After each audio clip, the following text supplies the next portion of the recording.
when I was in second or third grade, there was a teacher, my class teacher. She actually called me into her office, into the principal's office actually, and she declared over there is no way you're ever graduating high school. No, impossible, never gonna happen. And honestly, looking back, I don't blame her.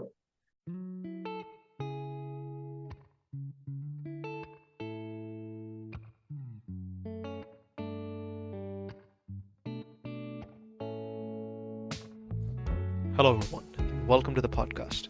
In this episode, I have a conversation with Hari Iyer, a colleague who shares my enthusiasm for aviation, history and politics, and someone who I have enjoyed working with over the past few months. In this conversation, we delve into science and mathematics education, aviation, and some air traffic management problems, among many other things. Hari is currently a PhD student at the Human and Mind Engineering Research Lab at Arizona State University. Previously, he has worked for Optimal Synthesis Incorporated as a research engineer for 4 years on NASA's $10 million University Leadership Initiative grant, focusing on prognostics and reliability research for Part 121 US National Airspace System. Hari's role included building GNATS for air traffic management, software engineering and testing, implementing pilot controller error models, look-ahead flight simulation using in-time risk assessment for flight situations, and optimizing 6 degree of freedom Inertial Measurement Unit using real-time embedded signal processing. As part of the ULI project, he also founded and built Para-ATM, a flight safety simulation tool which has been used as a launchpad for demonstrating new technologies that were a result of this project. Other positions held by Hari include being a visiting researcher at the Indian Institute of Technology, Bombay, working on air traffic controller workload and expertise analysis. He has also interned for a Silicon Valley startup called App Orchid Inc, working on machine learning and building probabilistic models for natural language processing and tribal knowledge inferencing for insurance and legal industry partners. I hope you enjoy this conversation with Hari. Here we go.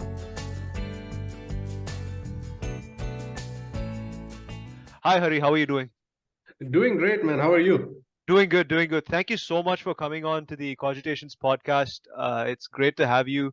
For everyone who's listening, Hari is actually a collaborator of mine and really smart guy. Really happy to have him on. We've become quite good friends over the past few weeks because we've been collaborating on an interesting project. Plus, his work has always been interesting, and I'm always interested to speak to folks who've been working in the areas that he does, which is adjacent to aviation and machine learning. So it's pretty interesting. Again, thank you so much for coming on, Hari. Thanks a lot for having me, man. This is fun. I mean, we've been meaning to do this for a while. I'm glad that finally it's come to fruition. Exactly. Christmas holidays is the best opportunity because until now the schedule was kind of crazy for the both of us. The only time we could meet was in the context of work. So yeah. So Hari, so first I want to start perhaps by why don't you start by telling us about yourself, your background, undergrad, what you did in school, and then how you went to undergrad, what was the motivations for your grad school and all that. Yeah, sure. So I was born in Mumbai, India. It was possibly one of the most cosmopolitan cities in the world. You find people from all over the country come there, live there. So I went to school. Most of my education, even though it was supposed to be in English medium, we did everything in Hindi, which is the national language of India. So it was fun.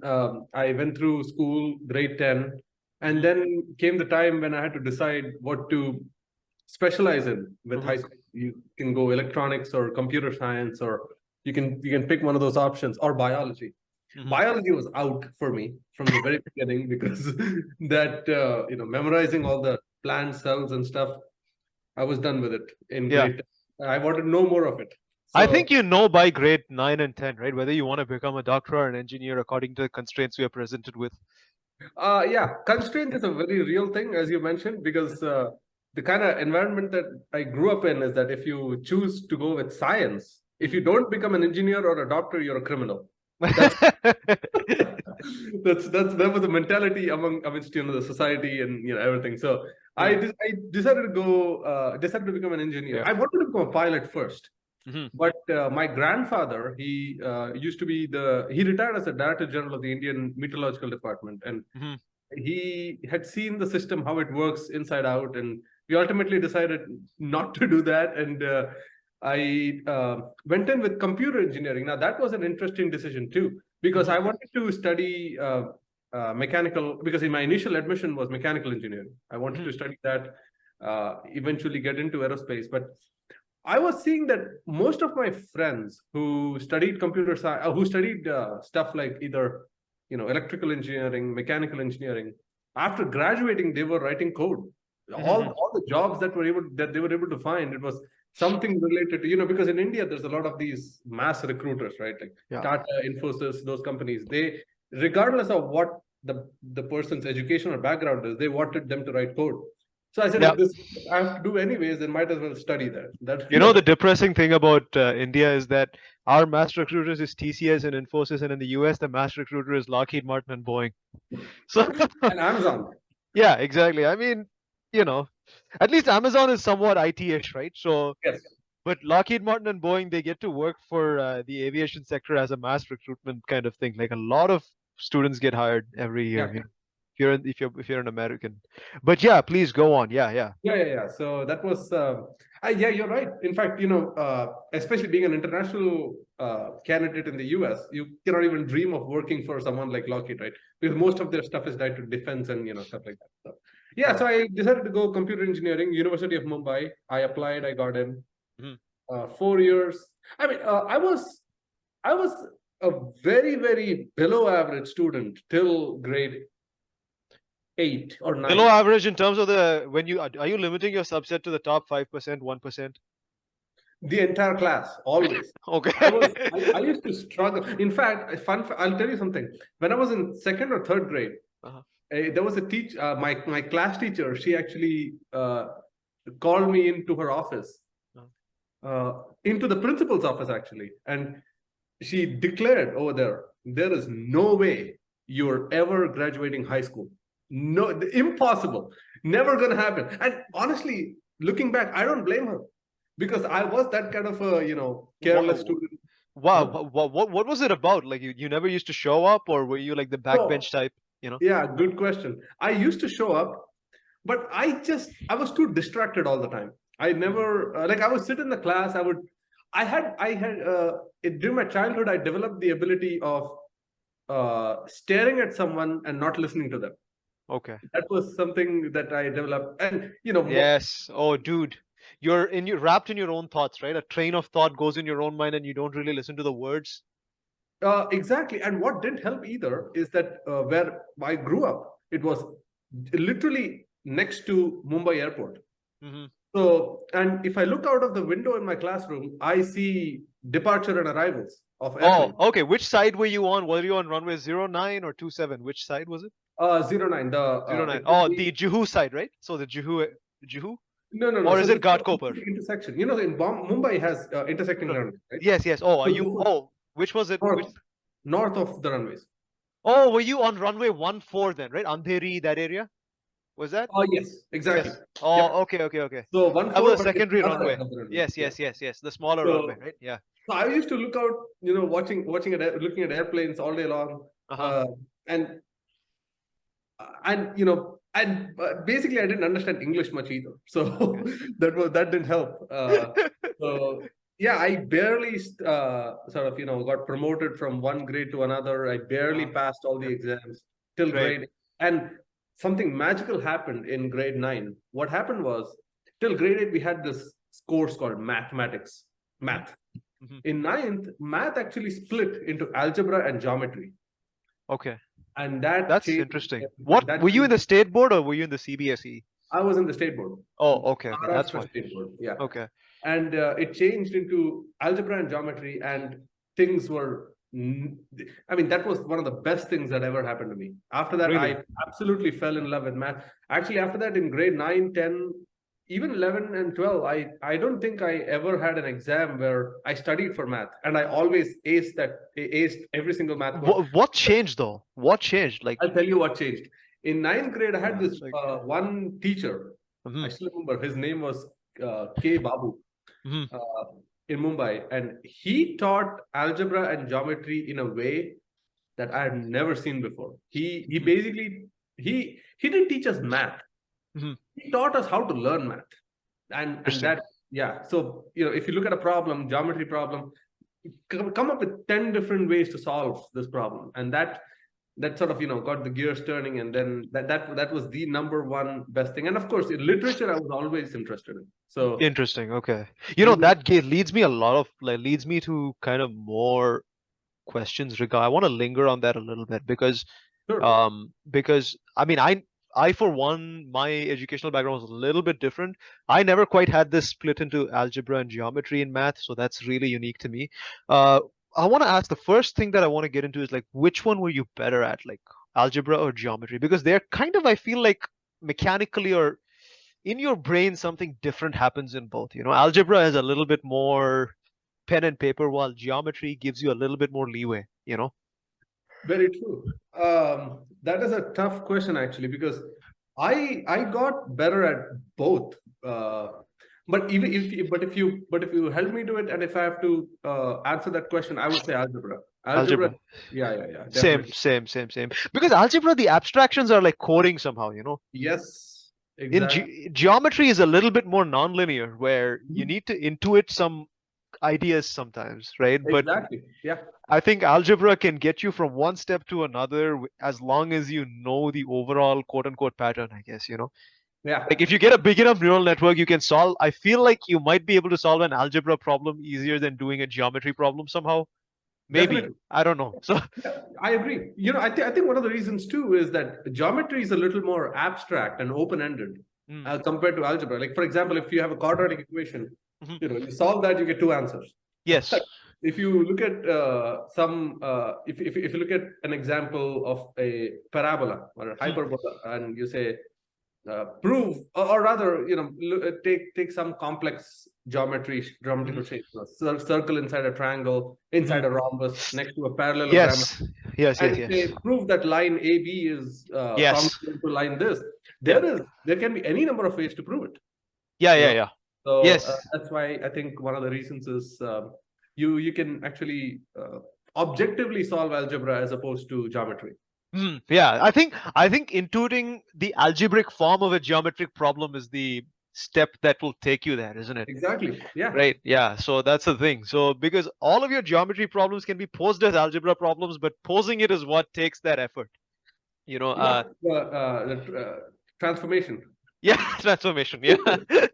Yeah, Well, I definitely agree. Yeah. yeah, that was really interesting, man. But another point I wanted to touch on again was the influence of your teachers. I Yeah. think well, one must be really fortunate to have good teachers for math and science, especially physics and mathematics. Yeah. Because I was fortunate enough to have a few who were really, really good. Good. But I also had the misfortune in my undergrad. I mean, I don't really give a shit, but yeah, I've had the misfortune in my undergrad that three of my four math teachers in undergrad were absolute dog shit. So the one guy who was actually good taught me linear algebra, and that stuck with me. Good. So there was this book called B.S. Grewal, Advanced Engineering Mathematics. Have you heard about it? Yeah. I mean, it sounds extremely familiar. Yeah. So my professor, he was like, toss that book. Okay. So he was like, you need to study from Erwin Kreyszig, engineering mathematics.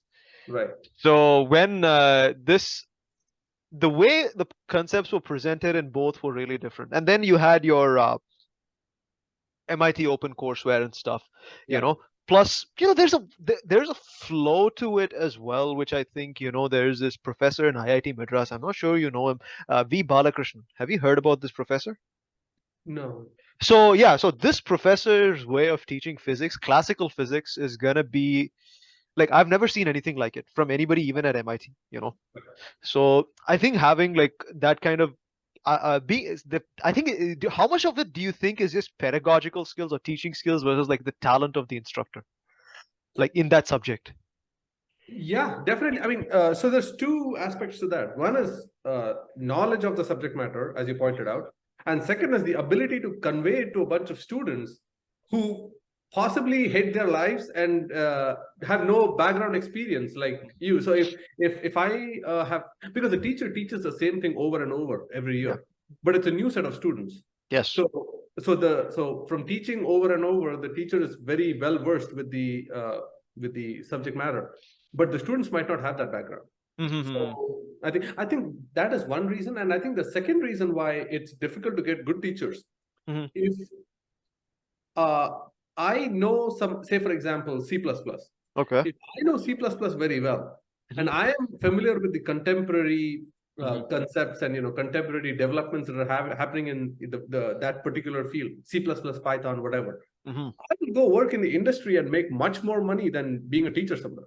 Yes. It's one of the reasons why it's hard to find teachers that have skills that are contemporary, because someone with those skills would most likely go work for someone in the industry. So unless the person is really passionate about teaching, then of course it's a good mix. So yeah, so that's what happened with math, and then I applied to high school in India is called junior college. Okay. So 11th and 12th in our state board, at least, it was called junior college. So went to junior college for 2 years. Graduated valedictorian, which I didn't even know till I graduated. I mean, yeah. So that was something that happened. So when I graduated high school, then I applied for my college, and I went to college. And in second year of college, I got a call from a professor back in high school whom I had not spoken to in 3 years. He once gave me a phone call and said, "Hey, you were the valedictorian from our school." I had no clue. So that's a turnaround, right? Like from your earlier school days to the finally acing the board exams, right? That was again because of math. Because math yeah. In high school, 11th, 12th math, absolutely fell in love with calculus. Yeah. I literally used to sit there for 18, 19 hours a day just solving, integral calculus, differential. Wow. Okay. That's amazing. Because I got another incredibly good teacher in high school. His name is Professor Manish Bahl. I think he now teaches private coaching classes. I think even at that time he did. Absolute genius of a guy.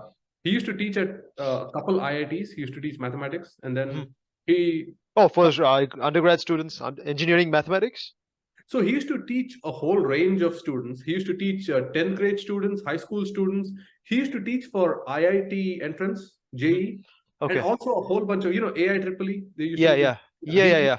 He taught for that became, I think, JE main, right, in India. Yeah, exactly. Yeah, exactly. Right. Yeah. So he used to teach for a whole bunch. You can enroll for whichever you want with him. So I enrolled for the state entrance, engineering entrance exam, and amazing professor. He taught me calculus pretty much, and I did that.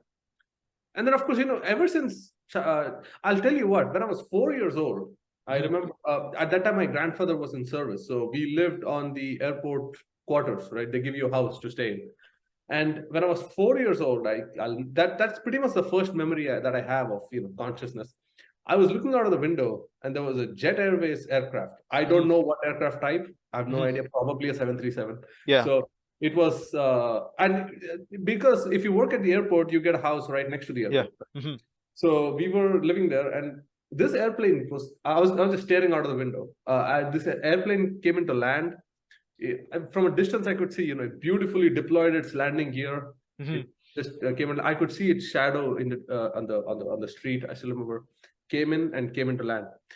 That moment, I told me, whatever makes that happen is where I want to go and work. That's what sort of ignited the spark at age 4. And then whatever I did, I knew that I had to always come back to this. So high school, I did as much reading as I can about aviation and all those things. Always was interested.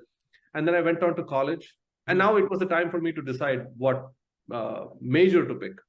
So I decided to go with computer engineering because, and I'll tell you, the only reason people say that, they look at their interests and they look at the curriculum and they decide what to do. The only way, the only decision factor for me to choose computer science was because everyone else was doing it. Okay. That's what majority of the people, like the top ranker said, oh, I'm going to do computer science. I said, okay, then that's probably the best thing to do. Just didn't think much and just enrolled, went in there. Why computer engineering though? Why not computer science? Like, were you interested in hardware? No, I must clarify that. In Mumbai University, computer engineering is computer science. That's what they call it. Oh, It is okay. computer science. Okay. So, well, they at least acknowledge the truth that computer science may not really be a science. yeah, I think that's why. How many people do you think I offended with that? What was that? Offended? How many people do you think I offended with that in the computer science community? I'm assuming whole bunch. No, because I've heard of that previously. The computer science man, because ultimately, because back in the day, computer science used to be a part of electronics. It's an engineering discipline, right? At the end of the day, yeah. Because I remember, like a generation older to us, that when they studied engineering, there were just basically three different kinds: mechanical, civil, or electrical. Yes. Everything else branched out of those majors. So, so I went to college, made really good friends in undergrad college. And the funny part was, I think we were 140 people in the two. So we had two classes in our college. So one class had 70, and another 70. So 140. At least 120 of them came over to US for MS after studying. So majority of my undergrad sort of crowd, they took the GRE. Oh, GRE is another funny story I have. So so for 4 years of college, it was pretty much like usual college, nothing too special. We used to have fun in the labs. By have fun, I don't mean perform experiments. Like we used to just have fun. That's it. Just browse the internet, listen to random videos on YouTube. Yeah. We used to do this during lab. Was there a gaming culture in your university? Gaming console? Gaming culture? Like video game culture? Those. Video game culture? Not really. So there were a couple people who used to play a lot. But most of them were actually into watching, TV shows like Game of Thrones and all those things. Yeah, it was all the rage at that time. Gaming was huge. Okay. So so that was college. I had a few good professors in college. One of them that stands out is he used to work as an assistant manager for Jet Airways. Okay. And then he decided to come back to teaching, and he was teaching us. And then, of course, when the Etihad thing happened with Jet Airways, then he got an offer that if he leaves his teaching gig, he taught us database management systems. Okay. So he got an offer that if he sort of quit his teaching gig. Was he working on? Did he quit his assistant manager role at Jet Airways and then teach? Yes. Okay. He was teaching at my college for about 5 years at that point, I think. So but then when he was teaching, I think in the 5th year, Jet Airways got back to him, because he was a really, really capable person when it comes to, stuff like databases and stuff. Like, he was very knowledgeable. So Jet Airways desperately wanted him back. So they told him that if you come back to us, we will send you to Etihad. We'll send you to Abu Dhabi. We'll pay you very well. And he said, yeah. And we'll also give you a manager role this time, not just assistant manager. So he said, yeah. So he quit and went. So he was a professor I used to talk to a lot. Because he had worked with Jet Airways, he knew my interest in aviation. So he used to indulge you, right? That way. He used to indulge your interest. Indulge your interest instead of just ask. Yeah. It was, but it never was anything officially aerospace. It was just having conversations, discussions.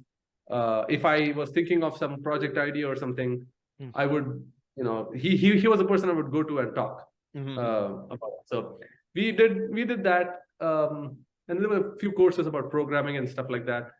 I really, really enjoyed every single course that involved electronics and electrical engineering. Signal processing, digital signal processing was huge. A lot of the communication stuff, double sideband suppressed carrier. I still remember all those cabling, oscilloscopes. We used to build circuits using microprocessors. We used to do that a lot. So that was fun. And then final year, we had a project that we had to do, a capstone project, basically. So we built a weather-optimized aircraft routing algorithm. Oh, wow. Okay. That's very similar to some of the stuff that UTN in our group did, right? Like kind of like the Yeah. same topic, I think, right? Yes. Interesting. Yeah, I want to get into the details of that if you don't mind. Yeah. Sure. But yeah. Can you tell me about like that project? Like what was it like? What was your idea, methods, and what kind of things that you saw from that? Yeah, definitely. So the initial the initial thought process by which we came to that idea as to this is something that we could do was actually something kind of niche. Was that some people are afraid of turbulence. Matter of fact, I think this week or last week there was an incident. Yes, Hawaii, right? Hawaii, the United Airlines, and there was another one somewhere back east that people got injured through turbulence. So what if someone is, and not just that, I mean, some people also have, medical issues wherein if you bounce around during turbulence, then it causes, you to have like acid reflux and stuff like that. I was reading a paper the other day. So we thought that what if the passengers could choose flights based on weather? How would that happen? So that was the idea. So we, at that time, dark sky weather API was still its own thing. It got later bought by Apple. Oh, is it? Okay. Yeah, but back then, dark sky was its own entity by itself. So they had an API which was free for the most part. All the data that we needed to look at convective weather, be it precipitation, hailstorm, thunderstorms, those things were free. So we built a web app actually called Flight Router. And what that would do is it would initially pull flight data. We found an API, the name of which I cannot recall, that is basically a flight e-commerce API. So you can build a flight ticket booking platform using that API. It'll give you all that data. So we did that, and the user chooses whatever flight they want. And then they get to see how the weather would be when they will fly. So it'll take the flight time and look at the weather. And it did a bunch of calculations about what constitutes convective weather, at what altitude. So a bunch of interpolation, extrapolation of the weather to figure out the optimal path. And then we recommend the passenger to select that flight or not. But the other part of this project was the same concept we used as a prototype for an airline to choose flight path. So one is the Great Circle route, which is usually the quickest, right? The fastest is the Great Circle. If not that, but Great Circle rarely happens. I mean, there's always deviations for one reason or the other. And so if there is bad weather on the Great Circle route, then what are the other waypoints that you could pick along the Great Circle to minimize the distance? So that was the goal of the project. We did that for an entire year. I still remember, man. I mean, we were three of us. So this was a group project, right? Three of us, and I led the effort. And every single morning, we became like robots. Every single morning, we used to wake up at around whatever, 6, 7, load the laptop into the bag and go to the college library and spend the entire day working over there. We did this pretty much for an entire year. Sunday, Saturday, doesn't matter. Just wake up, pack your laptop and leave. That was probably the best time of my undergrad working on that project. And then we did that. Our advisor was our mentor was very supportive and cooperative. We published that paper in a journal. We wanted to also publish it in a conference, but college didn't sponsor it, so screw it. So we did that. And then, after that, we graduated. And then what's next? You can find a job in India or come over to the US for education, right? Yeah. That I have. So in 2015, I had come to the US with family as a tourist. Because at that time I was working on this one project, which was an online e-learning platform for the visually impaired. Blind. Google in Mountain View here had invited me to come and present this idea to them. So that's why we came as tourists, all the three of us, like from your same was it the same cohort of folks who worked on the final project, or was it another three? No, so this project, the project for the blind school, I did it alone. Okay. It was just me. So we went to a bunch of blind schools in Mumbai to, see how it worked. But again, there's a lot of challenges with online learning for the visually impaired, which is a whole different, paradigm of thought. But so I worked on the project off and on whenever I got time from undergrad. Oh, was Didn't this through your undergrad or was it No, this during? was actually only in the junior and senior year. Okay, your third and fourth year then, right? Yeah. Third and fourth year, but I think it was still mostly only fourth year. So Okay. that's when I did that. We did small demonstrations, but nothing huge, nothing much came into fruition. We just wanted. It's a tough problem, I guess, It is, yeah.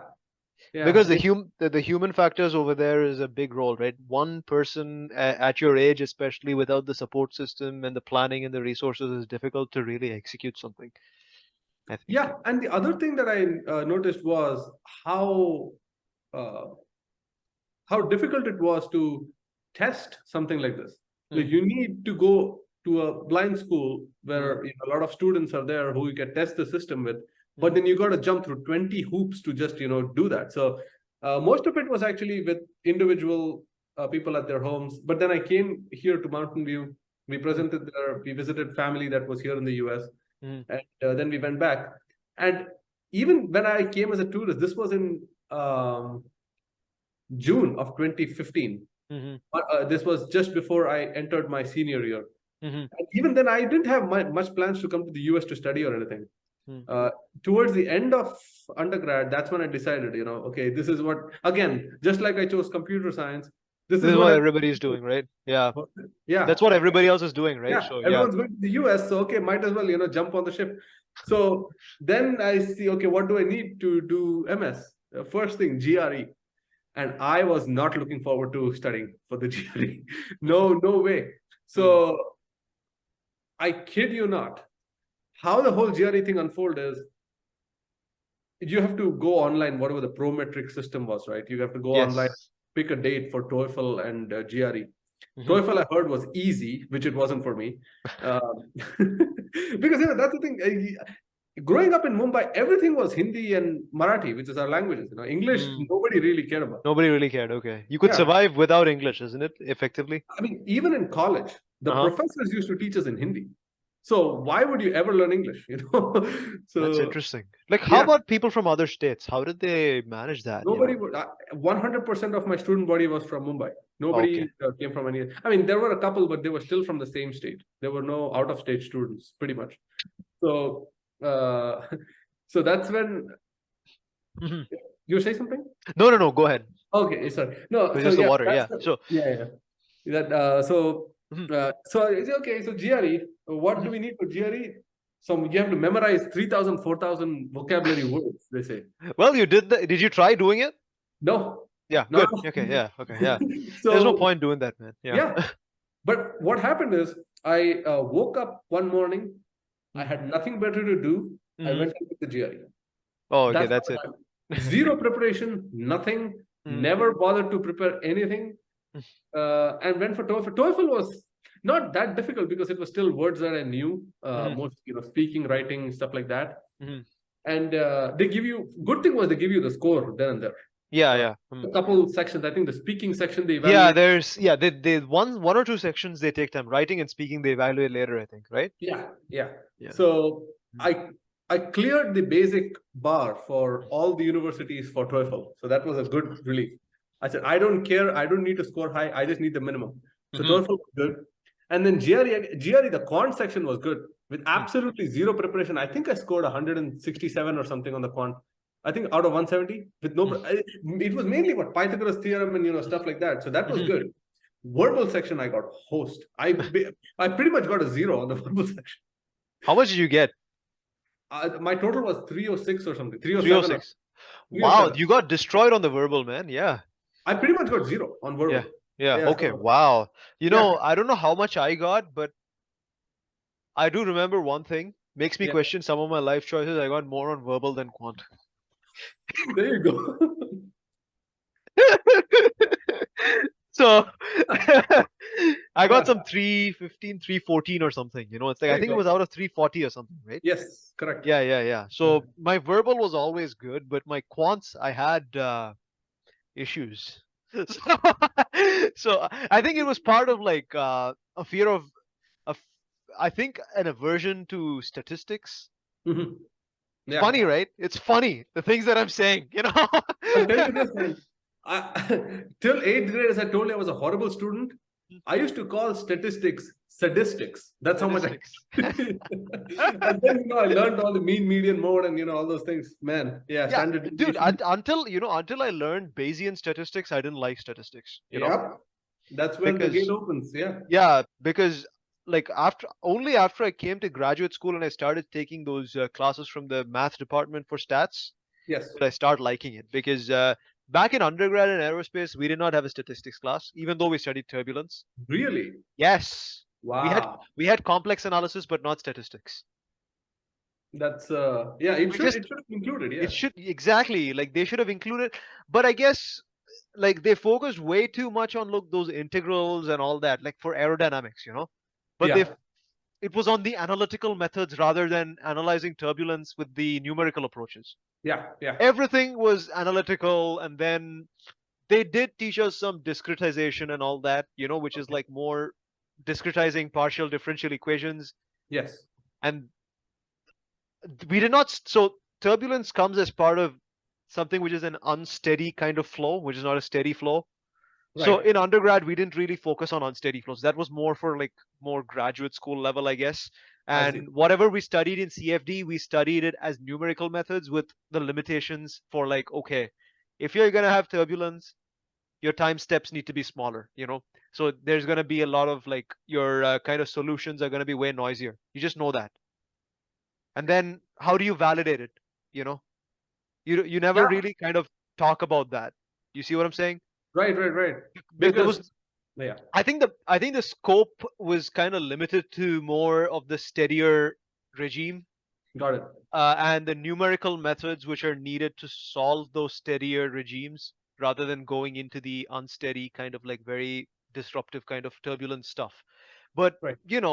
I think aeronautics was like much of like it was kind of a potpourri of all subjects, because the reason is you have a lot of course, you do have some structural stuff like thin Yeah. wall analysis and all that. Then that's for your fuselage structures. Then your regular bending stuff from your civil, right? And Yeah. then you on the fluid side you had quite a bit, right? And you had your CFD and all that.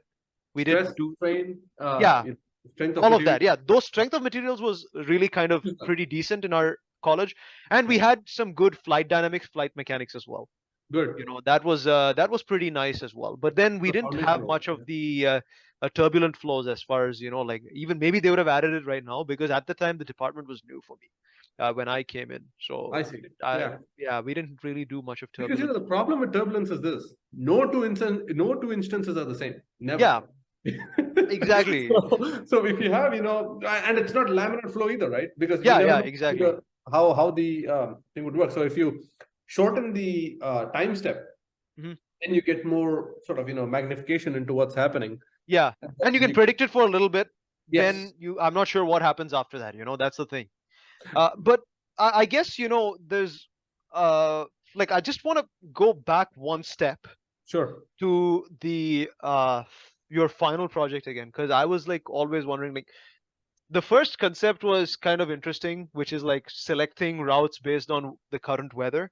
Yes. uh what motivated you for that? Because it's like when I think about it, it seems to me that preferences are going to be weighted not just by weather, right?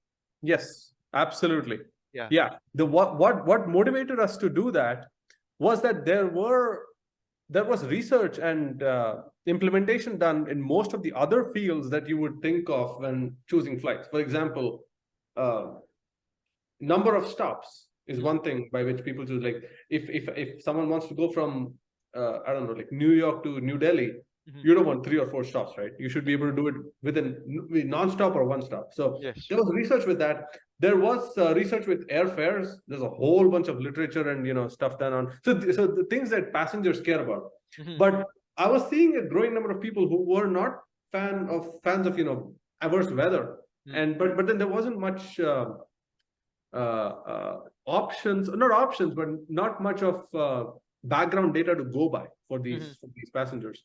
So impend or impending passengers. So that was the main motivation for us to do that. That makes sense. Yeah. Yeah. The other motivation was also this would we thought this would give us a very good reason to model weather, because once you model weather, you can do a whole bunch of stuff with that. You can put it into a whole different level with aviation safety, because as you mentioned, UTN and even Chris from ASU, he's in the human systems engineering department. I think he just graduated. They work on weather quite a bit, as we did in GNATS, which we'll come to. Yes. So that was the main motivation for that project, and it turned out great. We had a poster presentation, I remember, which was very similar to the presentation we had at Ames. Okay. You just put up posters, and people come look at it, ask questions. You explain. What methods were you guys using then? Like, is there anything that you remember from there? Like, what was the methods you focused on? Yeah. So for the weather modeling itself, we used FAA standards. So I had a book called Aviation Weather. I was able to download it. It's in fact on FAA. So it's the FAA PDF, right? On aviation weather. Yeah. Okay. So that's what we used as reference for modeling weather. But then most of our implementation itself, we tried to do it in web-based applications. So we did, but when you talk about techniques, there was a whole bunch of geometry involved in figuring out the ideal trajectory. We built a waypoint database because at that time we were not having access to CIFP. See, we didn't even know there's something called CIFP first, and the second is CIFP is US data, right? Not India. Oh yeah, exactly. It's limited to the US. Because our tool was scaling all over the world. Any flight anywhere in the world, you can do it, and that is actually one of the biggest challenges. US publishes FAA publishes CIFP, right? But it's not available in most of the world. In fact, even in I'm not sure about Canada. I think you have to purchase the. I think a lot of it is kind of proprietary. Even the DGCA, it's hard to find their charts. I've tried. It's like unless you have a subscription to those Jeppesen products, it's difficult to get the charts. You want them? Well, you can. I mean, I do have them. Like, it's like good. Okay, yeah. That's you remember, right? Yeah, the Navigraph. That's Navigraph. Yeah, but the reason I asked if you want them is because I actually found a website. Okay. I don't know if this is if they're allowed to do this, but they were publishing all the DGCA. I think I might know this. It's like before I got the Navigraph subscription, when I used to flight sim in India, and I didn't have the means to buy a monthly subscription to this kind of thing. So I used to source these from, I think, one DGCA website which had approach plates. I was able to find it. Exactly. But it was a government. It is. I don't know if they updated, but it was extremely old. Yes. All the procedures are old. Yes. It was old, and the reason I went and researched that was because I was trying to understand this air crash that happened in India, a place called Charkhi Dadri, just next to New Delhi. Okay. It was an Illusion, right? Illusion. Yeah, Illusion 76, right? Yeah, I think it was that. It was Was it the mid-air collision between the 747 and the Illusion? Kazakh. Yes. And Saudi. Yeah. Yes. It was very close to New Delhi. It was a village called Charkhi Dadri. That's where it happened. Okay. And I was trying to figure out, why it happened. It was because basically one aircraft descended faster than it should have and more than it should have. Yes. So that was the main reason for the crash. But I was trying to figure out the procedures because one was departing and one was arriving. Okay. Now,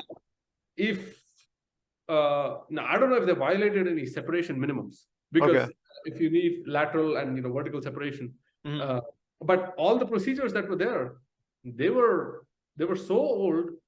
I mean, the procedures that that was used on that day, I believe it was 1996 or 1994. Yeah, 96. It was thereabouts 96. Yes. Yeah.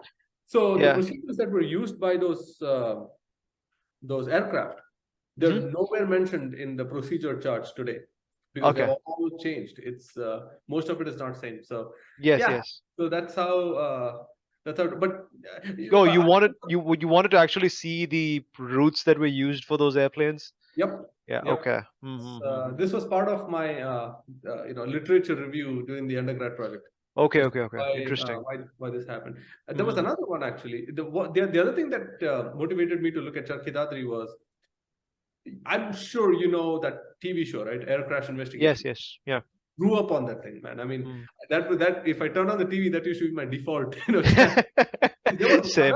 There was another air incident. I don't know which. I mean, I was like 6-7 years old, man. I don't remember, but it was some aircraft or some flight where the controller had taken a break and he forgot to come back to his seat, and it was another mid-air collision. So okay. So I certainly remember that. And was it during the times when they were writing things on the punch cards all the time? Was it a really old incident? Or is it very old? Yeah, it was at least as old as 1960 or 1970. Yeah. I mean, the number of deadly crashes has reduced so much, man. Like over the past, right? It's been miraculous. The reduction in deadly crashes. Who was it? Was it at that meeting at NASA Ames or somewhere? I heard somewhere present a paper. No, it wasn't at the NASA meeting. I think it was at an AIAA conference that I went to. Someone actually plotted the graph of air crashes as to how. Yeah, it was actually this professor from MIT Aerospace. He was presenting it. He was an Air Force guy. I remember that. He plotted the entire history of air crashes, and it is shocking. Yeah, and look at the explosion in volume of traffic now. Yeah, it's like that's orders of magnitude of improvement. You have such an explosion in traffic with a reduction in collisions, everything. It's a testament to the standards. Absolutely. So good. I mean, I just want to. It's like I just feel so inspired thinking about this. And when I came to ASU in the mechanical engineering program, I actually got admitted to aerospace. Then I had to change to mechanical, knowing the prospects.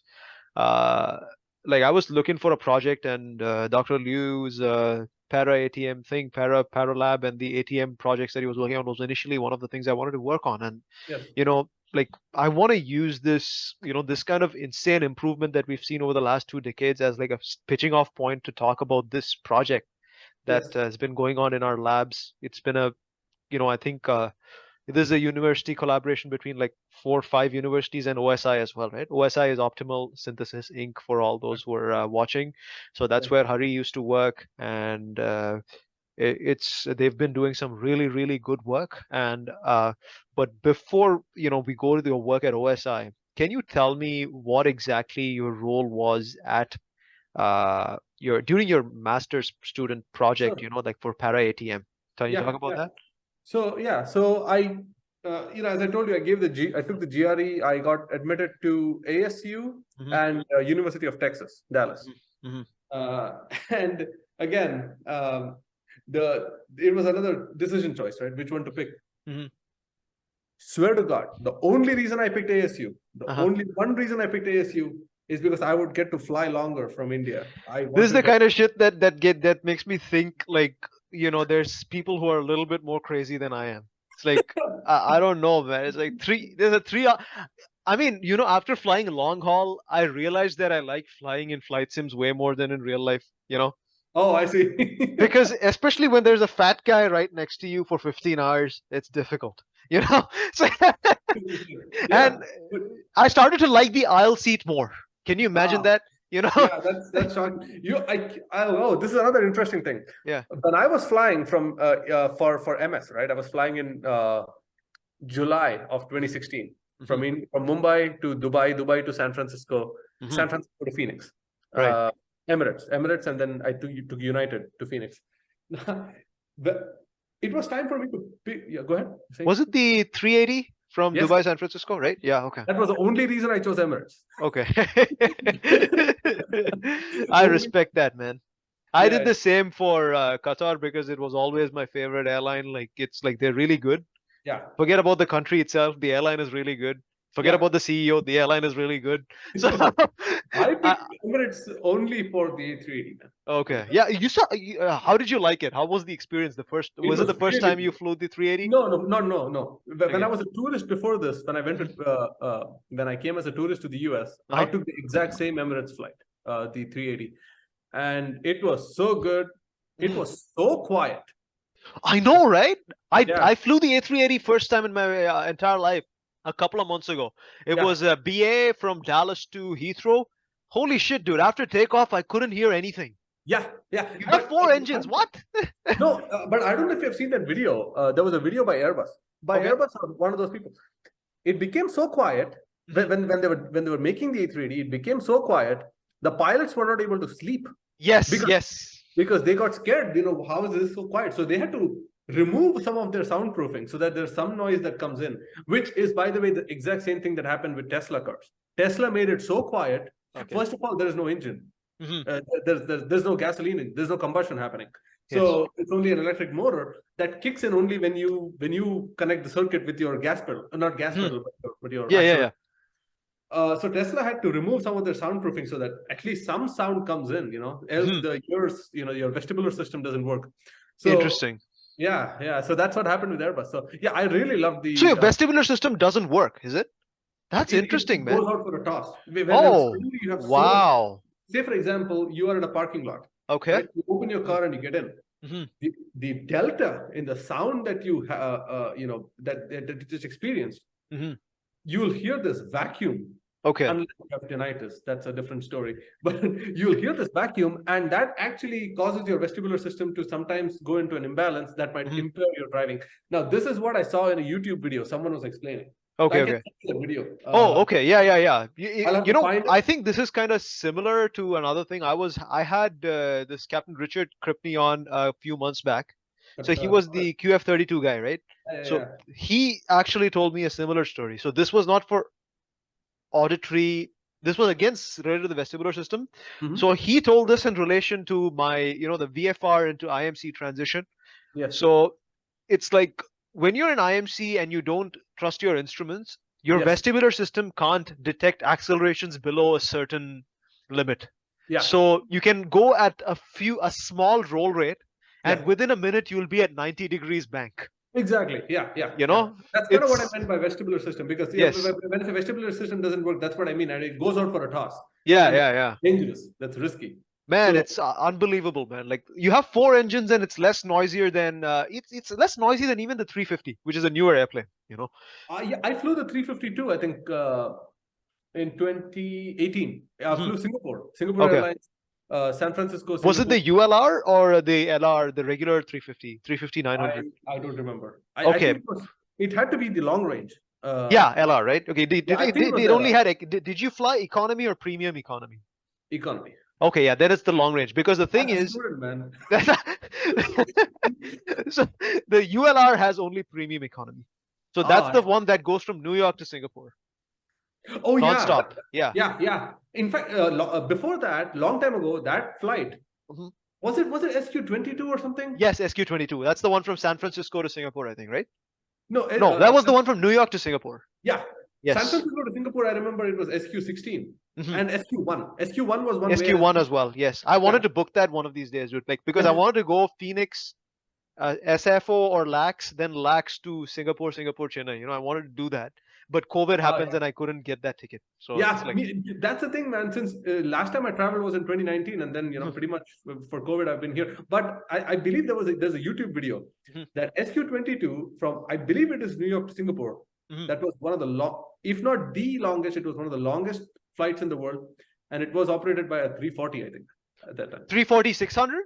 I think so. Yeah. Oh man, that airplane is I love it. It's so quiet, dude. That's also a really quiet airplane. Yeah, I think I've flown the 340 once, but I don't remember exactly. But I'm trying to. What I don't remember is the sound profile. I mean the noise levels. But yeah, that was that's really cool. So so speaking about of para ATM, so I took Emirates. I enjoyed that flight. I never sleep on board. Never. Holy shit. Yeah. Never. When was the last time you flew? 2019, you said, right? International? Yeah. Yeah, no, domestically. Domestic, I flew as part of the NASA project. OSI took me to San Antonio, Texas. That was in August of 2019. Okay. That was the last time. Okay, yeah. So it's been a while. So the white noise doesn't put you to sleep, is it? Or the brownish noise profile, it doesn't put you to sleep of the engines, the hum? No, the reason I don't sleep is this is how I look at it. I have, a year has 365 most of the times, 365 days. Okay. This one day I get, you go to India or you fly international once a year, right? Yes. So this one day of I get to fly. Yeah. Why do I need to sleep on this day when I have 365 other days, 364 other days that I can sleep? Might as well enjoy this experience, right? Yeah. So, yeah. But the fun part was when I flew from Mumbai to Phoenix to start grad school. It was time for me to pick the seats. You can go online, choose your seat. I chose the seat after calculating the center of gravity of the aircraft. Okay. So that if the aircraft crashes, I'll be in the least center of gravity, so that I'll be safest. Turned out that was just next to the wing, and I was looking at the wing the entire flight, man. Yeah, just the size of those windows are also huge, dude. Like it was surprising, right? Like the size of the windows, everything is big in the 380. The size of the ceiling, everything is big. Yeah, huge. So that's what. So I came to ASU. I started school. First year was, I made new friends. So I got into a group of 5 people. We took all courses together. We did all projects together. It was 3 Chinese guys, 1 Taiwanese, and 1 me. So five of us. Okay. I lived on campus, and I got a job with University Housing and Campus Police for campus safety. So that was a lot of that's where I started talking in English and stuff like that. That was good, but I was always interested because Phoenix Mesa Gateway Airport is literally next door to campus. Right. Oh, were you at the Poly campus for your? Yes. Oh, you were at the Poly campus even for your master's? Yes. What program did you come to? Software engineering, MS in software engineering. Oh, software is in Poly, is it? Okay. Yes, it is. It is 100% in Poly. It's part of SIDSI, but it's in Poly. So I did it. I lived on campus the entire 2 years. So, interesting. Okay. Because I got because part of that campus safety job was you get a free home on campus. Wow, that's amazing. And free food. Dude, you didn't have to pay rent. No. That's superb. And did you get paid? Minimally, but I did. I mean, that's fine. You get paid in like everybody gets paid. Yeah, exactly. Right? I got paid in housing and food. So, okay. You didn't get that $12 an hour or something, right? No, it was very less. I think we used to get like $100 every 2 weeks. Okay. Yeah. That was way less than what other students get. So, but the thing is, you covered that in rent, dude. That's like really like how I think Mesa is supposed to be way less expensive, right? Than Tempe. Oh, and then Tempe, definitely. Yeah. Definitely. Yeah. But coming back for PhD now, Mesa is much more expensive than it was. Of course, I mean, inflation that keeps going up. But yeah, so at the time I was studying it on campus, I was having fun. I loved the courses. And then one fine day when I was having lunch on campus, I saw this guy, random guy. I've never seen this guy before. I saw him, and he was talking about NASA investing into ASU for a project. I said, "It's good." And my first thought was, NASA is investing for a project into ASU, then it's going to require citizenship, right? It's aerospace. More often than not, as you well know, it requires you to be a US person, at least a green card, if not a citizen. I thought, okay, this is not going to work. And then a friend of mine, his name is Stoyance Korczewski. He's from Macedonia. He used to live on campus with me. He was very, very good friends. He went and spoke to this professor who was leading that effort with NASA at ASU. And that professor hired him to work on some of the stuff. And then I said, if this guy from Macedonia can get hired on that NASA project, then it doesn't hurt to go and talk, right? Yeah. So I found this professor named Dr. Yongming Liu.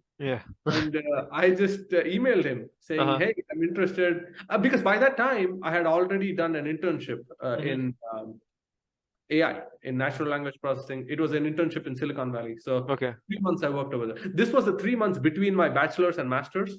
I interned. Oh, So how did you manage to secure that position in Silicon Valley? Like, is that a rare kind of thing, or is it more common than I know? uh, it is kind of rare. It Mhm. is not that easy. But then I knew the person from a long Oh time. yeah, You know, So networking is always really helpful, right? Like, yeah. always. Networking is everything, man. I mean, if you know the right people, if you know the right person, if you're, it's honestly, it's kind of sad that networking is sometimes more important than actually knowing the stuff. But Mhm. I know that's I mean, unfortunate. but it's helpful to know this, and I want to get back to this. I want to hold this. I'm going to write it down Sure. because I want to get to this uh after we are done talking about the motivations of para ATM, Yeah. like as part of like advice for younger folks. Like I want to get to that towards the end, but yeah, I just want to hold this thought. I just want to get back to it Definitely. though. Yeah. But please go on. So, Yeah. yeah. So Yeah. then I went and met Dr. Yeah. Liu, Hmm. and I told him that I've done this semantic. I'm interested in aviation. So he said that okay, what you can do is just to see if I'll be able to do the work. He gave me a bunch of NTSB reports, Hmm. PDF reports. He asked me, see what you can get out of this, what you can Hmm. infer from this. So Hmm. I did a bunch of natural language processing. I built an ontology out of it. I Hmm. had a blast with it, Hmm. and then I went back to him in the Oh office. wait, can you tell me what exactly an ontology means in this Yeah, context? Like, sure. yeah. Ontology is basically a representation of relationship between entities. Okay, so it's like a graph. It is exactly like a graph. Okay. But then a graph, you connect two nodes, right? And there's an Yes. edge. Just Yes. imagine if the edge was a relationship. Okay. Hmm. So uh, one example, airplane has engines. Hmm. So airplane engines, Hmm. and has is the relationship. Or one of the most common examples with ontologies is pizza. You have pizza in the center, and you can have how many ever toppings you want. Hmm. How those relate. So basically, it's a network. It's a graph of Hmm. how words or entities are related with each other. You can think of it Okay. that. So Okay. that. Okay. Okay. So I built an ontology. I went back to Dr. Liu, and he instantly, very kind of him. He instantly got me on board with that project. Hmm. And then I was already working for campus safety, as I told you, and there's restrictions as to how much you can work. So I started volunteering pro bono for that project. Hmm. I became a research assistant with Dr. Liu, and then I saw that a lot of entities were working on that project. Right? We had at the time OSI. I didn't know what OSI was. It was just a company that was working on this project. So I saw OSI, Vanderbilt University, NASA, FAA, Hmm. you name it, like so many different CMU, Yeah. ASU. All of them were working on different aspects of the project. Yes. Some people were working on trajectory prediction, Hmm. like ASU was. Some people were working on weather. Some people were working on human factors. Hmm. Some of them on simulation, like Human some. factors, was it Nancy's group? Yes, it was. Okay. Yeah. It was. Yeah. Okay. Nancy and Pingbo. Do you know Pingbo? Pingbo Tang from CMU, right? Is it? Exactly. Yeah. He moved to CMU. Yes. Oh, is it? Okay. Yeah. Amazing guy, man. I enjoyed working. Even when I was doing MS, I worked with him a lot, Uh-huh. and it really great guy to work with. So Okay. that was something that we did. Yeah. So he was working with Dr. Cook, Okay. with Dr. Nancy Cook on the Hmm. same thing. They collaborated. So I saw that there was a lack of cohesion between all these entities that were working, because ultimately what NASA expected was a product Hmm. that tie all these things together. And they wanted an out, and let's call it an outcome of substance that you Yes. can see and visualize, and Rather than just a bunch of papers which are yep, concepts and some results and yeah, tables, you wanted something that can be used, right? yeah, exactly. Right. Yeah. So I told Dr. Liu, we can create an air traffic management software system to tie all these things together. GNATS and whatever Vanderbilt University, Dr. Mahadevan's group is working on. We can tie all these things together into a software, air traffic management software, ATM. Hmm. And he said his lab is called Para. Hmm. So he said Para, I said ATM, and we So came up with Para Para ATM. ATM. Okay. That's how it Very started. beautiful. It was in his office. I Hmm. remember we were having lunch, Okay. and at his office, we just decided to do this. And I kid you not, I didn't have a car back then, right? So I Hmm. took the ASU campus shuttle from Tempe to Poly. Okay. On the way back, on the shuttle, I started building Para ATM. Oh, wow. That's how Okay. excited I was, man. That's So amazing. I remember the first thing I implemented was something called a leaflet map. Okay. It's just like Google Maps, but it's free. So I started their API. I downloaded their API. What's it? What was it written in? Is it usually in Python? Okay, cool. I mean, it was written in C. And of course, it had a wrapper to Python, is it? Exactly. Yeah. Okay. That's what I wanted because, at that time, Google, what it was doing, I think, was moving its entire Maps interface from Google Maps to Google Cloud. And I did not want to get stuck in between that. So we came up with this leaflet map thing. And so I started working on that. And it was, so honestly, I started paying less and less attention to my major itself. Okay. Courses were a burden. Exams were a burden. Assignments were a burden. I spent all my time on ParaATM. I just wanted to keep passing the courses. You know what I mean? Yeah. I wanted to focus all my attention here. So it was really good. I used to meet with Dr. Liu every week, and he was so flexible with everything. So that was nice. So that's how ParaATM started. And then we started plugging in all these different entities. GNATS at the time, I think GNATS was at the alpha stage. They had just made the first version of GNATS. So they sent it over to us. I integrated it with ParaATM. Okay. Created a bunch of features, flight tracking, flight simulation, all those things. Interesting. But then, like you said that it was in the alpha stage when you joined, right? So that means like what was implemented by that time, and what was the gap that you had to bridge when you left ParaATM or the Paralab to OSI? Like where did you start? What did you do, and how did it finish? Right. So the alpha version, so GNATS actually comes out of an even bigger project called FACET that is from NASA. Okay. So we inherited a lot of stuff from NASA to build GNATS. And alpha was basically a proof of concept that this could be done.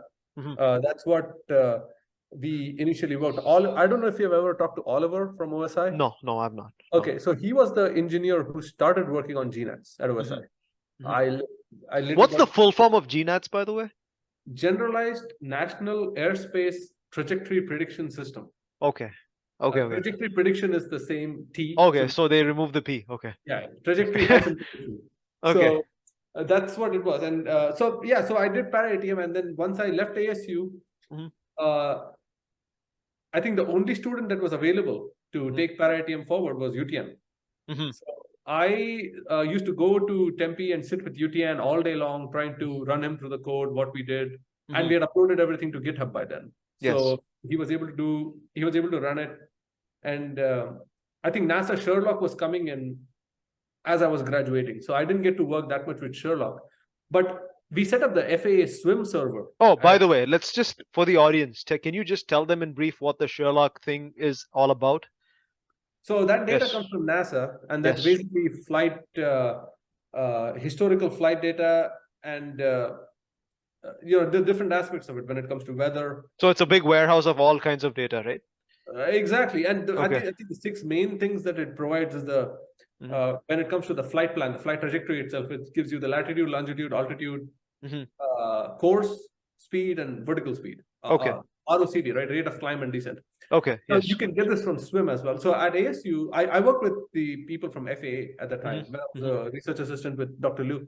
And we set up the FAA swim server at ASU. I don't know if it was there when you came in, but no, I don't. Yeah, I don't think so. So the thing is, I've heard SWIM a lot, but I've seen a lot of data from Sherlock way more.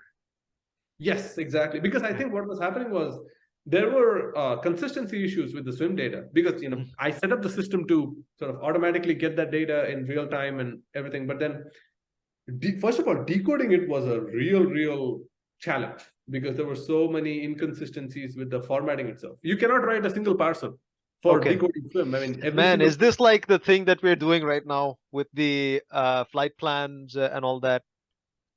Just think of it. I mean, so CIFP is a trillion times more consistent than what we were experiencing. Wow, really? Okay. but still, the good thing about SWIM was that it was real time and it was FAA. I mean, you can't get better than the FAA to get, aviation. So the data was consistent, but the problem was automating the process of parsing it. Like the flight, we were receiving SWIM in the form of XML. Okay. Randomly, some tags will be missing.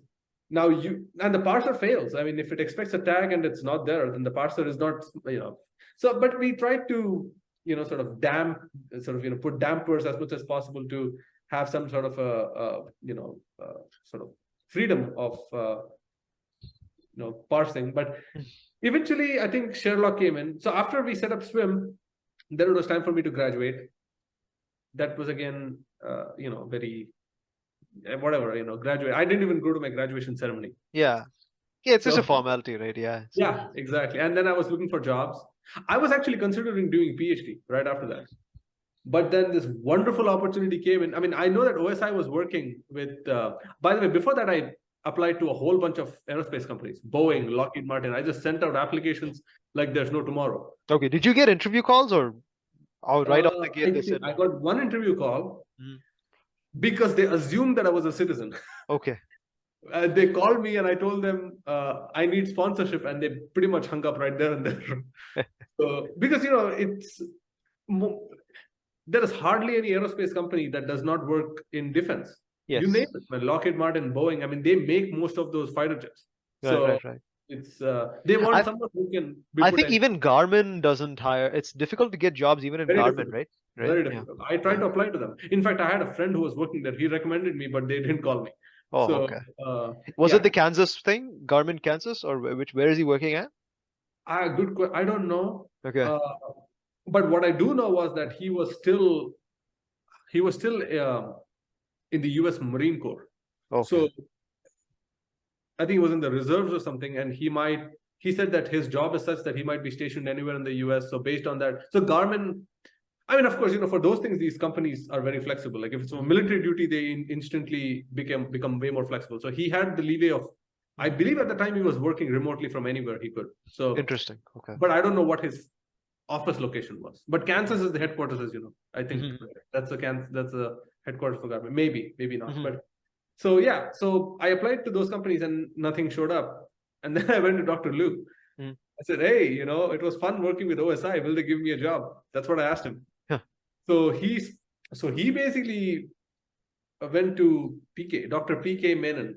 He's the CEO, founder and CEO and chief scientist of Optimal Synthesis. So he went to PK he spoke to him, and part of the NASA project, he used to come to OSI a lot, like you came for Ames, right? So Dr. Liu used to come pretty often to OSI, and he continuously told PK that, I have the student Hari who is looking for a job.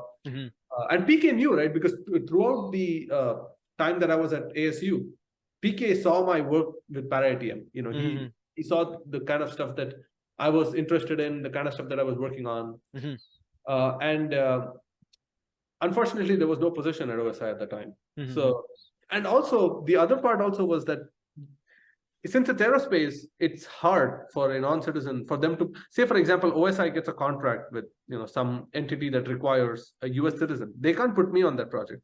So they were having second thoughts. But then Dr. Liu, to his credit, he kept that's pushing. really nice of him, to have that push. He's so supportive of all his students. Yeah, he is. So, generally, that's definitely something that I've seen. He does a lot. And then what happened is there was a research scientist who was working at OSI. He decided to move on from OSI and go to Texas and take up another job. So that position became vacant. So now PK contacted Dr. Liu back saying that, hey, there's a new vacancy. Would Hari like to interview? And I said, not only yes, but hell yes. So we had an interview. We had a Skype call like we are having right now. We had a Skype call. With PK or was it with another engineer?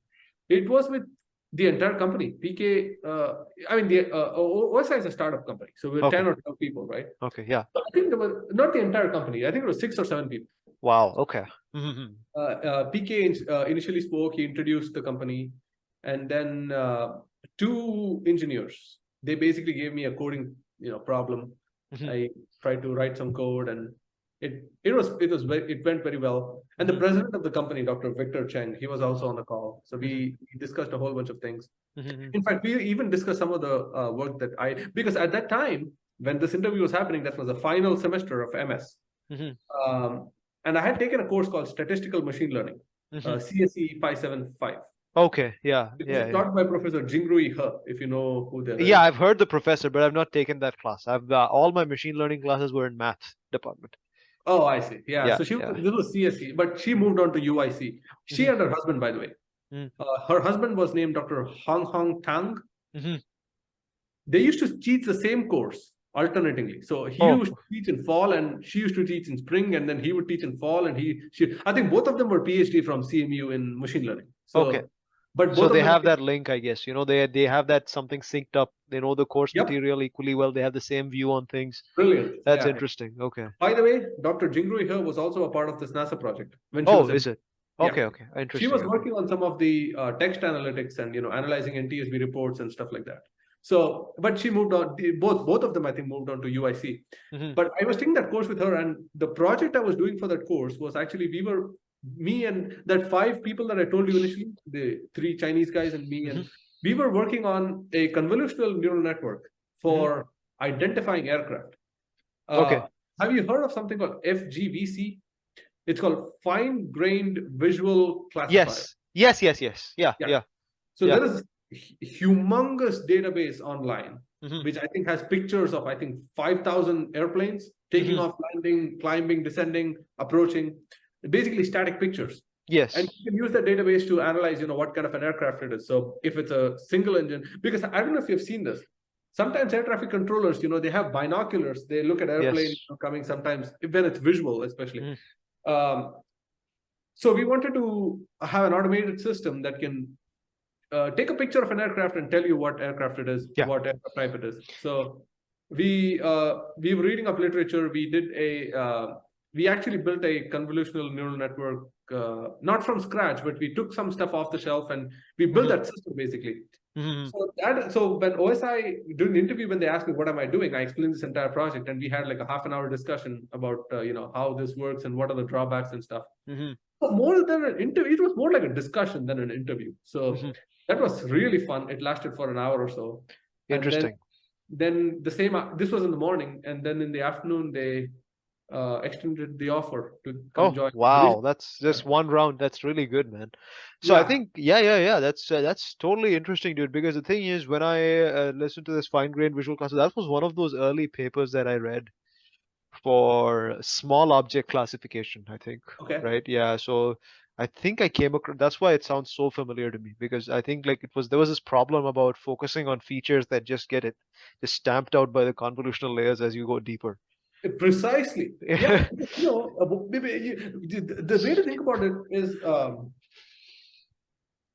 is like a fence to a farm. Because if you have a farm and you have some some expensive cultivation going on, weed, for example, you want it fenced properly, right? You don't want. But then sometimes what happens is with a convolutional neural network, when you go into that depth of the layer of neurons, you miss out huge things because you're so fine-grained. You basically fall through the holes of what you should have caught. So that's where that came. So we did bounding boxes for aircraft. And you did it using a bounding box approach. So you proposed bounding boxes and interesting. So so was it a classification problem or a detection problem? Both. Okay. We first classified it and then detected it. Detected the position, like you wanted to predict a bounding box, right? No, yeah. So bounding box, initially we did it through, because for the pictures, especially that were taken in the air, we tried to model the sky first, then try to model the buildings. If it's parked at the gate, then try to model the buildings and take that out and try to build the bounding box around it. But the real challenge came in identifying engines.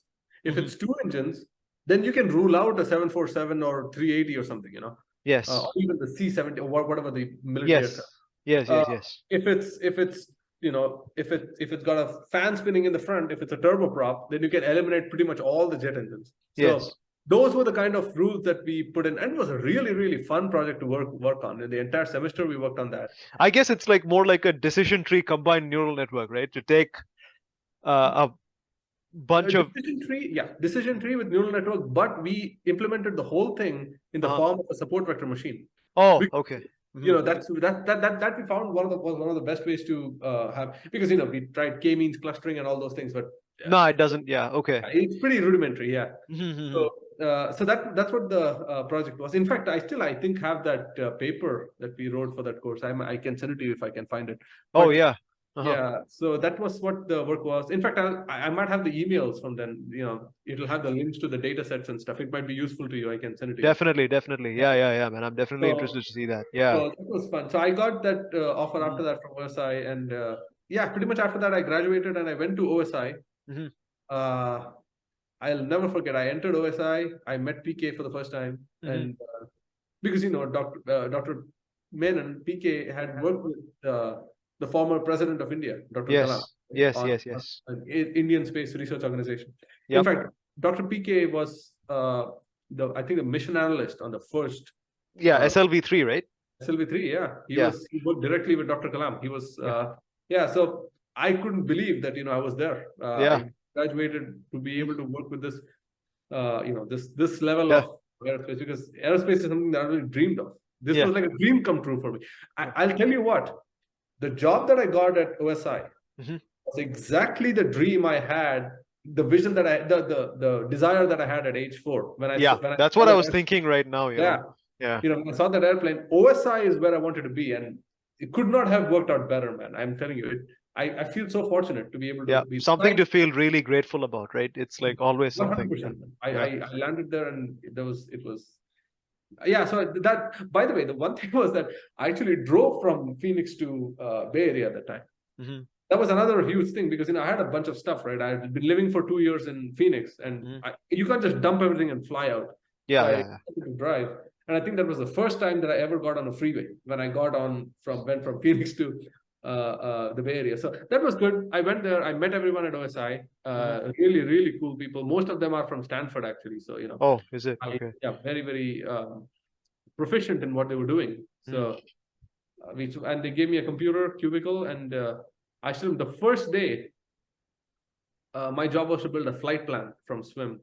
Okay. And I think it was a Friday. My first day was a Friday. I just got my OPT approved, and I think the first day was a Friday. I went in there and I built that flight plan. Parikshit, have you heard of Parikshit? Dr. Parikshit Datta? Yes, I've heard of him. Yeah, but I've never met him or have never gotten the chance. Yeah. So he was the scientist at OSI. He was a research scientist at OSI who worked on this same NASA project. So he was there, and I had a discussion with him, and I still remember he told me why stick 3 was his favorite SID procedure at San Francisco. Okay. First, he spoke to me about that, I remember. And this Friday, the day ended, I went home. I was legitimately sad that it's the weekend, I will not get to work. That's interesting. Yeah. That's the one thing I realized, man. I mean, if it is a work, if you're working on something, not the criterion, but one good way to tell that you're at the right place is that on the weekends, you should crave the weekdays. I mean, that's what I realized. And at least the initial weekends, I legitimately felt like, I don't get to do that today. I'll have to wait till Monday. So that was good. So I went back in on Monday, and as we discussed, to come back to your point, GNATS, I was at the alpha stage, proof of concept. Now, next was to go to beta, right? Beta, you start building more functions, you start ironing out more bugs. The one thing that GNATS did not have whatsoever was the human error model. Pilot error, controller error. So there's a whole bunch of errors that could happen. For example, action lag. If the pilot was supposed to turn left, heading 050 or whatever, at a particular time, they do it, say, 5 minutes ahead of that.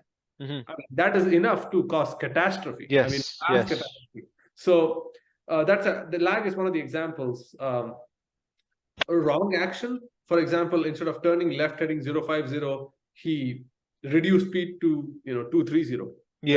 All these things can cause a ripple effect, a chain reaction of disasters, right? So these things were not modeled in GNATS. And PK came to me and he spoke about this idea of implementing a pilot and air traffic controller error model. And we brainstormed. And then I suggested that we should also do a ground operator model.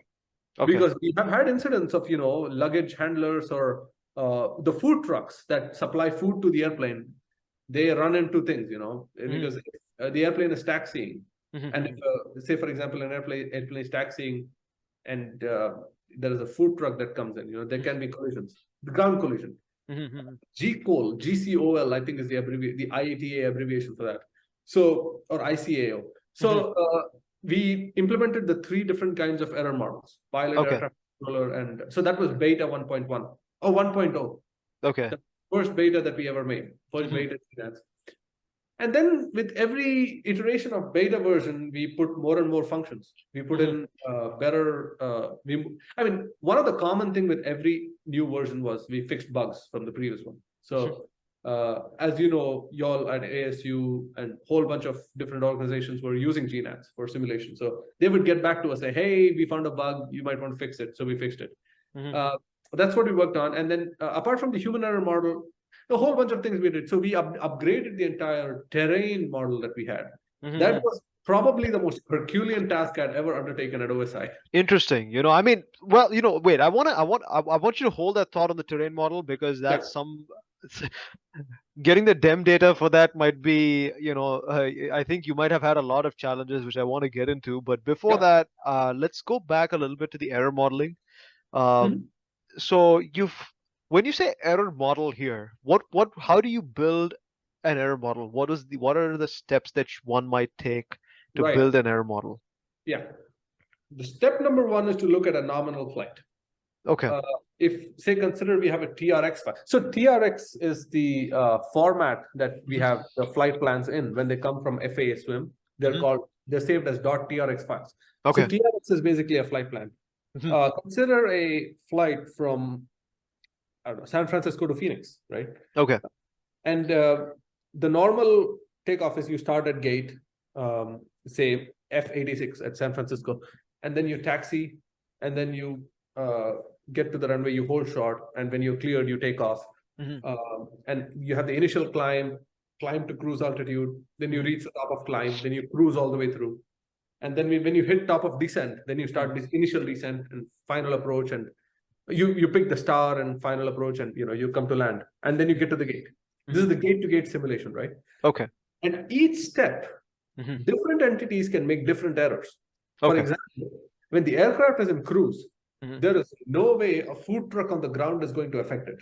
Yes. Impossible, right? It's not possible. So that's the next step that we saw. What are the places where error can happen, and who can cause that error? Okay. Pilot and air traffic controller can cause the error throughout the flight, but it's not ground operator. Once the aircraft is taken off, then the ground operator is gone. So that's the second step. Third step is what kind of errors. One thing that we discovered here, most of the errors were same. Say, for example, action lag. It can be either the fact that the pilot lagged the action or the controller lagged in clearance. Okay. So action lag can happen in both cases. Wrong action can also happen in both cases. The controller can ask the pilot to turn left, heading 080, instead of heading right with some track or bearing. So most of these were same. In fact, if you go to GitHub, GNATS, there is a API documentation where you'll find all these functions. Most of them are same, except one difference that we had was we built a function for controller that's a delayed clearance.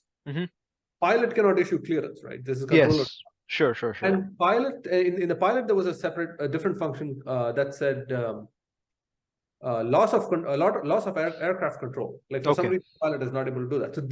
So this pretty much this one function was the one that distinguished the two. So we tried to find overlapping instances of uncertainty and errors in both the human. So did you build the model? Is it a model with parameters, or is it just a heuristic? No, it is parameter. It's hardcore parameters. So the parameters came from the simulation. So say, for example, if the aircraft is flying heading 030, for example, right? And the aircraft was supposed to turn left, right, at a particular angle, then based on the simulation's flight data at that time, that's what we applied the error to. So it was based on real-time simulation. So that's how we did it. So you had to run, say, explain 11 100 times, for example, and then out of 100 you might have had like 20-30 nominal cases, and then you divided the rest among these abnormalities, right? Abnormal conditions. Yes, just that the simulation was not done in X-plane, it was done in GNATS. Okay. GNATS is a simulator itself. Oh, yeah. Okay. So you can just Without a UI. specify, say, you can specify a nominal flight plan with everything Yep. going right, and then randomize the occurrence of these errors at some probability, right? And then build a data set from that. Exact. So that randomization we did using a Monte Carlo simulation. Okay, sure. Yeah. Yeah, You had to do that's sampling. And so yep. I wonder, like this might be a little bit getting into the weeds for anyone who's listening who's not too technical, but one of the things is, how do you specify, were there any prior beliefs that you incorporated into the frequency of occurrences of this thing? Good question. Yeah. The way we did that is based on past incidents. Okay. I scoured, that was like I was like a kid in the candy land. I Okay. scoured all the different historical air crashes that had happened, Mhm. both from FAA and from something called ASRS. I don't know if you've heard of ASRS. I've heard of AHRS, but not ASRS. What is that? So I think it's called ASRS, if I'm Okay. not mistaken. That's Is that a database? Yeah, it is a database. Okay, So yeah. So what I was referring to is the attitude heading reference system. So that's something different. Oh, So, I see. Yeah, ASRS is actually run by NASA. okay, Aviation Safety Reporting System. Is it that? Exactly. That is, Okay. you can think of it as NASA's version of NTSB. So that's where they store all. So I scoured the literature to find out what went wrong when bad things happened. Those are the errors that we modeled in GNATS. Interesting. Beautiful. Beautiful. And so GNATS itself was a simulator just without a UI. It had the complete, kinematics built into it. And so we basically did the simulation in GNATS, and it was fun. Every single day working on this. Yeah, I can imagine, dude. Like, because, dude, you get to work on just long-standing reports from NTSB and then compile it. Right? I mean, I think it requires quite a bit of data engineering skills and ability to write parsers, scripting, and all that. Yeah, right. Yeah. That, and it also requires linguistic analysis when it comes to, because NTSB reports are written in natural language, in English. Mm-hmm.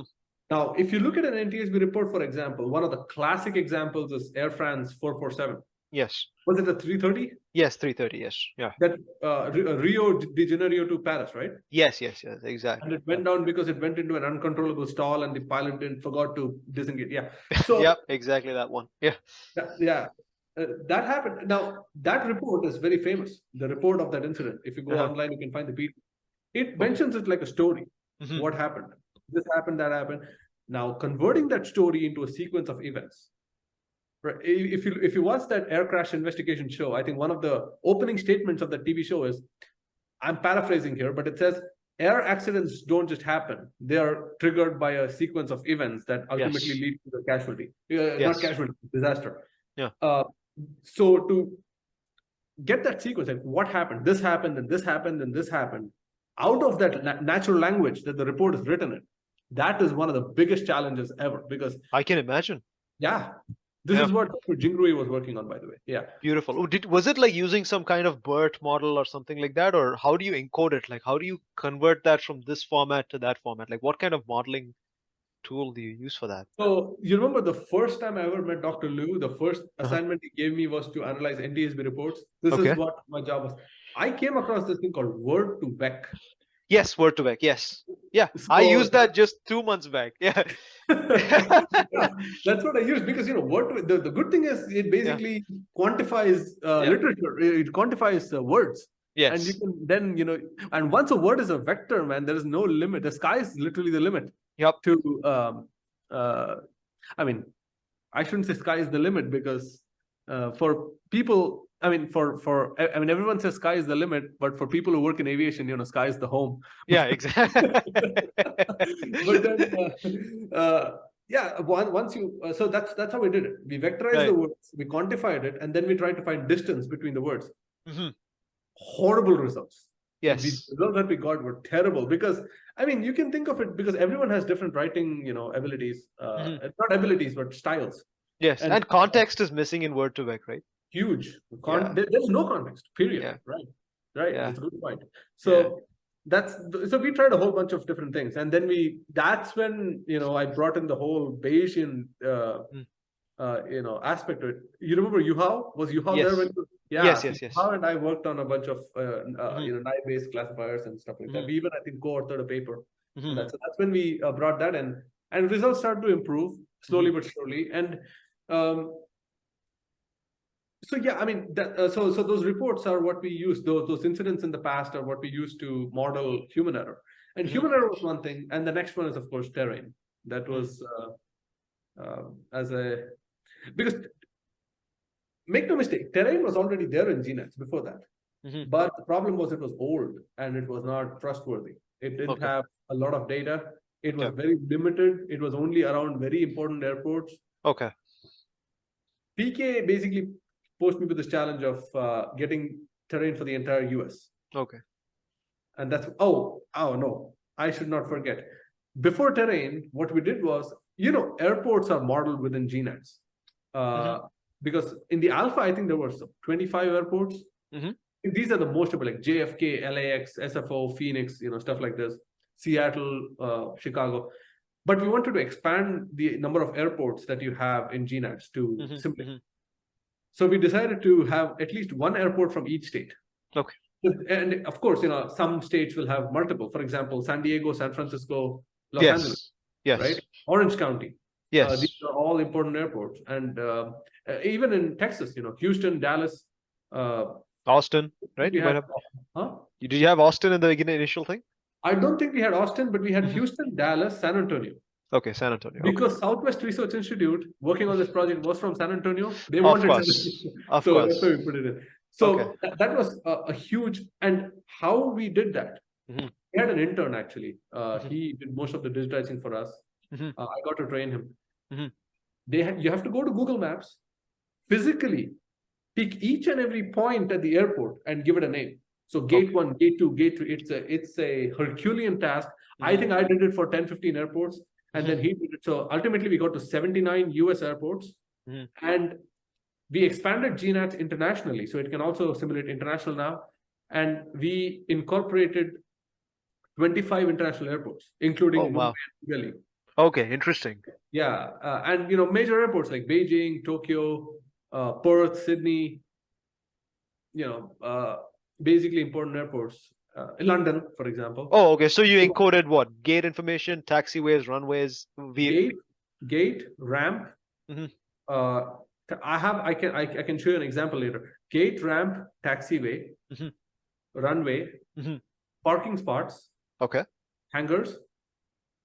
The one thing that we wanted to do was build perimeters around the building so that we can simulate, things running into the building, but that's something that didn't happen. So yeah, basically the entire airport layout, the entire, from the tarmac to the runway to everything, because that's the only way to simulate. So for example, if you say gate to gate simulation from one gate in San Francisco to Phoenix, FAA TRX, FAA swim pretty much is reliable only above 10,000 feet when it is not in the terminal area, right? Because when it clears 10,000, then you have, the SID or STAR, and then you go onto our waypoints and stuff.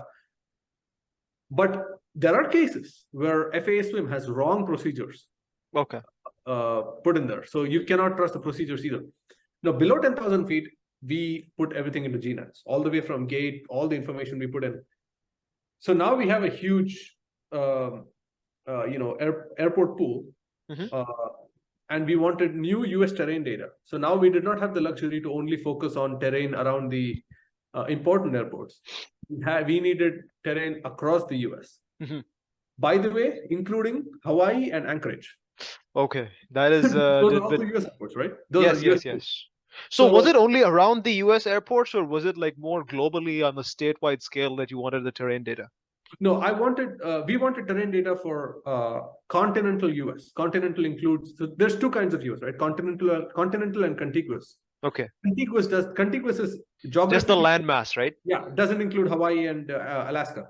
But we wanted it for continental. That includes both those states. So not just the airports, but the entire thing, because a plane can go down anywhere.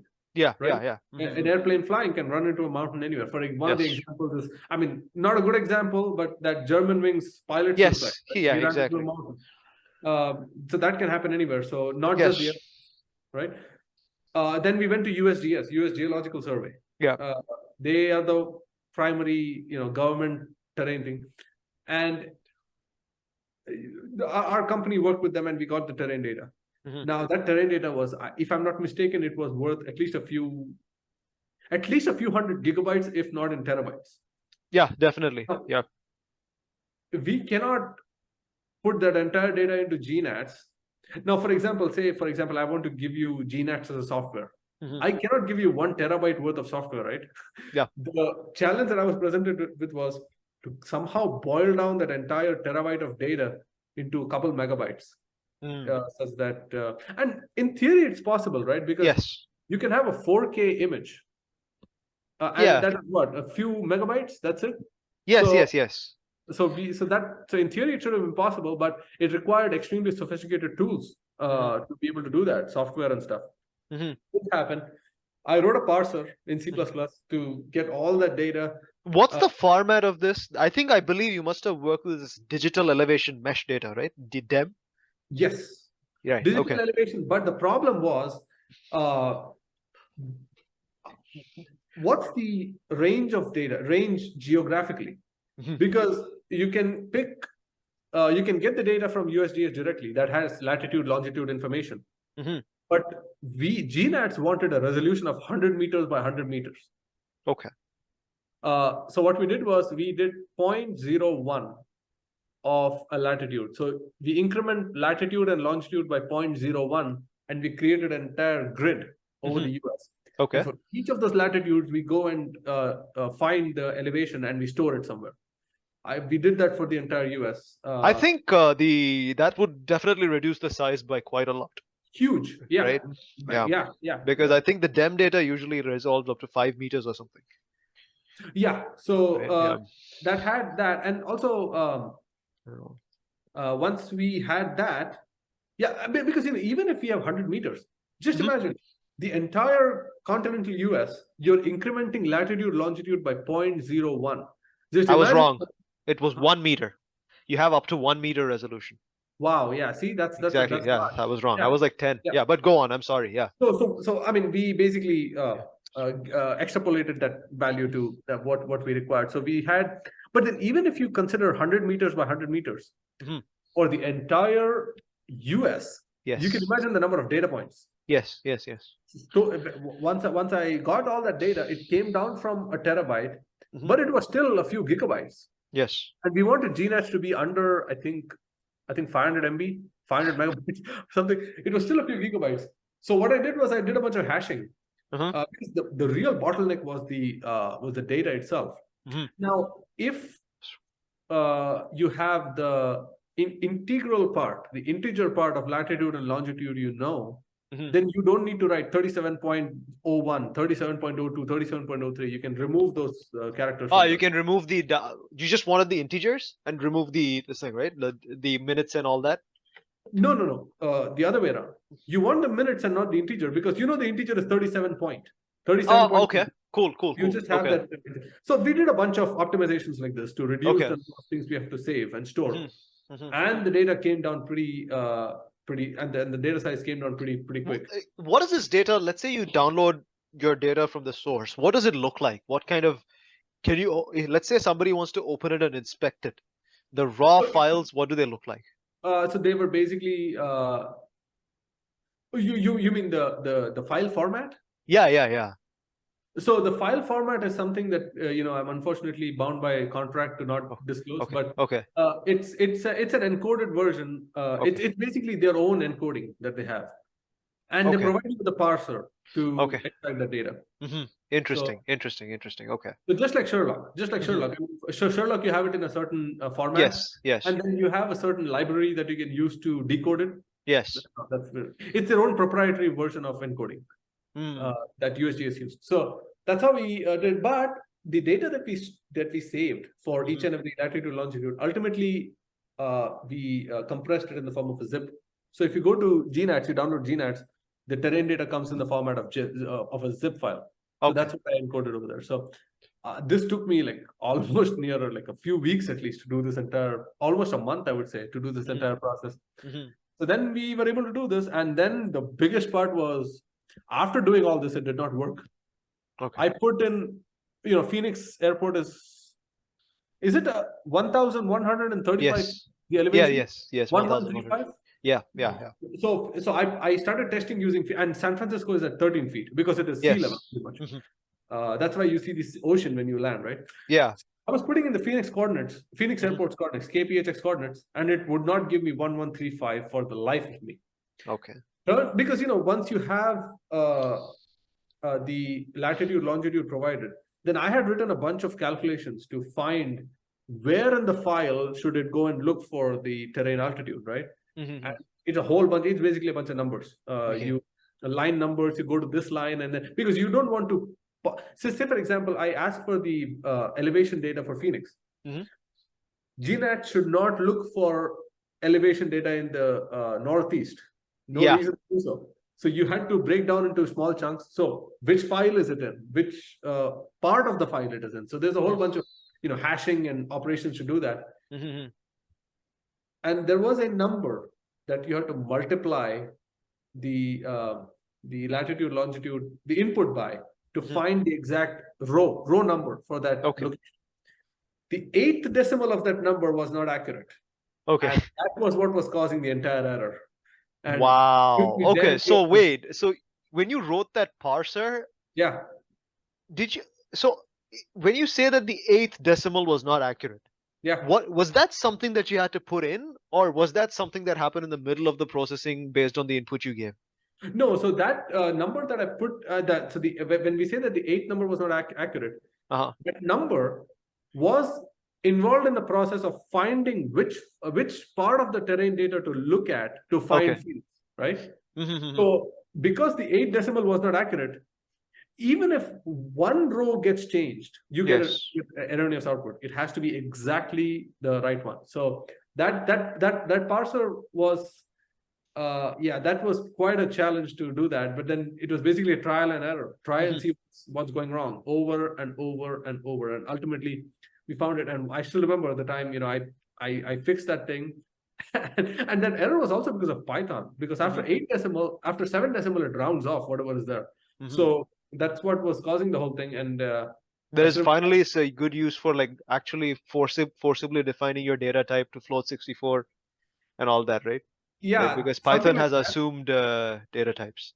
But I never thought that level of magnification was required until I got that error, because I thought, practically speaking, when do we ever care about the 8th decimal place of a number, right? Never happened. But in this case, it did, only because the magnification was so minute. I mean, you're looking at the entire US, landmass in a matter of meters increment. So that happened, and I remember then I ran the program again. It said 1135. I literally jumped out of my seat. And then I went to PK, and it said, "Okay, this is good now." And then we did testing for a bunch of places. And it worked out. Everything was accurate. Yeah, that's the thing. You don't want it to be a one-off. That's the thing. Yeah, exactly. Otherwise, who knows? Because there can be more bugs hidden underneath. Yeah. Yep. And the last thing you want to do is it goes into production and it doesn't work. That's bad. So we did that. And then that was terrain. It took me a couple of months to do that. Terrain was fun. Then we worked on, so beta just went on. Beta, GNATS 1, 2, 3, 4, 5. I think we went up till beta 1.9. There were 9 different versions of beta. And then, by the way, during one of the beta, we integrated Explain. So we wanted, because GNATS is a flight simulator, which is actually a pretty sophisticated flight simulator, but it doesn't have a UI. It has all the computation engine without a UI. So instead of building a UI, we wanted to use one. The best open source one was Explain, as you would agree. It's 100%. A fantastic community of people. And it's so widespread too, right? I think part of it is also because it's one of the very few out there in that league. So I think that's why a lot of people like to come to Explain. Yeah, I think this the creator of Explain is like one of the best things that has happened to the aviation community, in my opinion. Like, of course, Explain has been kind of, it's like a David versus Goliath thing when it comes to Microsoft. Yes. But until the new Microsoft Flight Sim came out, like I wouldn't prefer the old versions of Microsoft flight simulators to explain, because their flight dynamics and all that were so good. And as you might know, right, it's easy to reference data from that, to extract data refs. It's Yes, so easy. exactly. Yeah. It's so easy. And I think it was Laminar or some company like Yeah, that. Laminar Research. Yeah. Yeah, that's it. So they're the ones who build Explain. And Yeah. so what we did was, Explain has this feature in which if you go to settings and you enable it, when you simulate, it does a data log of the flight, right? Yes. So Yes. we got the 6 vital parameters: latitude, longitude, altitude, vertical speed, airspeed, and course. We got all this. These are the only 6 things that were required to simulate stuff in GNATS. So we had, by the way, GNATS at that time was a client server application. Okay. GNATS server ran on a computer and client from the other one. So Explain became the client and GNATS was running on the server. So as and when you're simulating, when you're flying an airplane in Explain, Explain in the background is sending stuff to GNATS. Yes. So you can induce uncertainty from GNATS and you can use your Explain simulation. You can take all the information from Explain and try to do Monte Carlo simulations in GNATS. So say, for example, you're flying, right? You're flying in Explain and you are about to take off. You're not take off. For example, you're holding short on runway. Yes, sure. You're waiting to cross. Well, for example, at San Francisco, when you land, especially, San Francisco has runways like this, right? Yes, yes. So 28 left and right, they're parallel runways. 28 right is longer than 28 left. So the heavies and supers have to land on 28 right. Okay. So once, say an A380 super or 777 heavy or something lands on 28 right, they taxi across runway 28 left, right? And then they contact ground 121.8, those things. But before crossing 28 left, they have to hold short. I think it's taxiway Q. Okay. They have to hold short and they have to wait for clearance because you can't just cross the runway, right? There might be aircraft taking off. Definitely, yeah. So when you hold short over there, in Explain, for example, if you're simulating, what are the different things that could go wrong at that point? Oh, yeah. You can early and late clearances can definitely come in place, right? Exactly. So at that point so you're simulating Explain, you're holding short. Yeah. You can ask Explain, hey, Explain, go ask GNATS what can go wrong at this point. So GNATS will take your current flight state from Explain and do a complete simulation to tell you all the things that could go wrong. And it will come up to you and Explain. So okay, so it's basically like an advisory system that can warn you, keep your situational awareness based on the likely things. Okay, got it. And I'm wondering, as like maybe this is kind of a tangent, but not really though, because it's again with respect to GNATS. I'm wondering if the GNATS simulation incorporates kind of dynamic states of other airplanes, or is it a single aircraft simulation? No, it is it's a dynamic. It dynamically updates the current situation. You can simulate infinite flights in GNATS together. Okay. I mean, infinite. Okay, sure. Theoretically infinite. So let's just say multiple agents, right? So let's say we have one airplane that's kind of like on final on 28 left, and you're at 380 wanting to cross to 28 right to take off. Okay. Yes. And you're holding short of 28 left, and this guy, he's at 500 feet coming down. So I'm wondering whether like GNATS would be able to say whether, if given that the aircraft is present, you have this risk of collision versus if the aircraft was not there. It can, right? Okay. Yes, it can. Okay. So that's the next thing that we implemented after Explain. So Explain was beta 1.8. And then in beta 1.9, I think we just kept adding new features. We added an entire ecosystem of centers. You have Oakland Center, Albuquerque Center, all these centers. So we added that as a feature in GNATS, and we just added more functions. We also added CNS system, communication and navigation. Yeah. So radar, right? The radar simulation we added, that was 1.9. Now beta was over. Now was gamma, which is production version, final version of GNATS, right? Okay. Before final version of GNATS, PK and I discussed, and we came up with this thing called IRA. Okay. IRA. Okay. It was called in-time. It was basically an in-time uncertainty simulation. So in-time risk assessment is what IRA stands for, right? What that is basically a look-ahead simulation. If you are at a certain point, GNATS propagates 30 seconds from now, or how much ever longer you tell it to. So it'll propagate. So a minute or 30 seconds from now, that's the usual time frame, especially on the ground. Because on the ground, nothing much happens in 1 minute. I mean, if you're midair, in 1 minute, things can happen really fast. Yeah. Because of the speed that the aircraft is. Yeah. But on the ground, things are much slower. So on the ground, it's usually 5 minutes. In the air, it's like a matter of 30 seconds. Because if there's an airplane coming towards you for a mid-air collision, you need at least 30 seconds to do something. Yes. So that's what we did. So we did that entire procedure in GNATS called Iyer. Iyer will do exactly what you just mentioned. If there's an airplane coming in, and if he's 500 feet away, above me, and if he's going to come and land, for example, the very famous aircraft, the deadliest air crash that happened on that runway, Pan Am and KLM. Yes. Was this in Tenerife? Tenerife.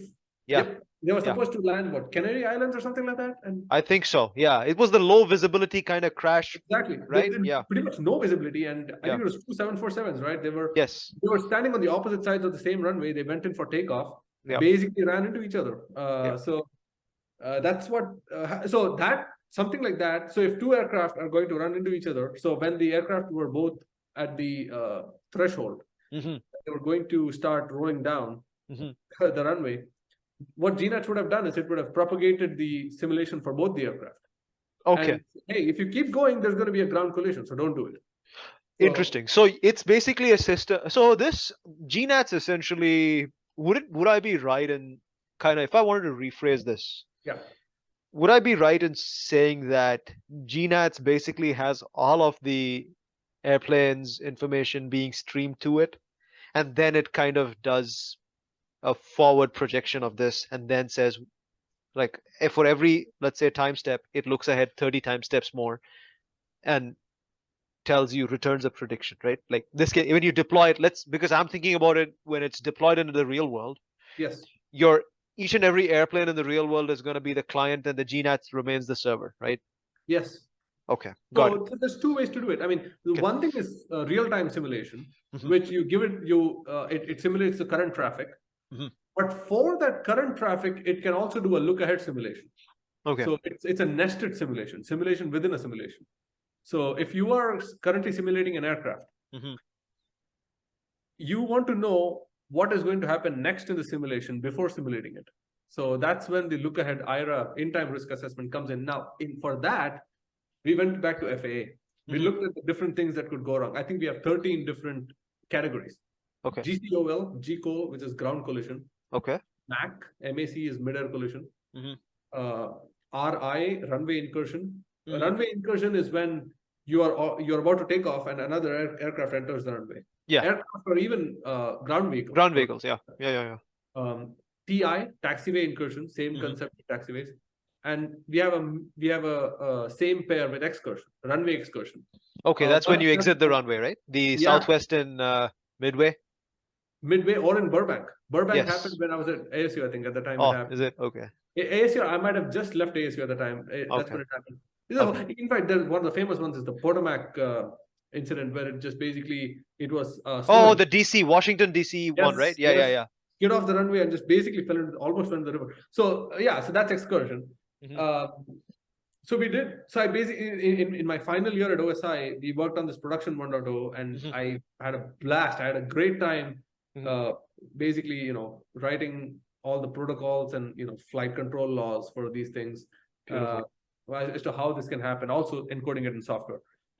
So that's what. So these are all. CFIT was one of the categories, by the way. It's called control flight into terrain. Yes. The example that we simulated in GNATS was an airplane colliding into the East Bay Hills in Oakland, in the area. So CFIT is one. I'm trying to think of misaligned landing.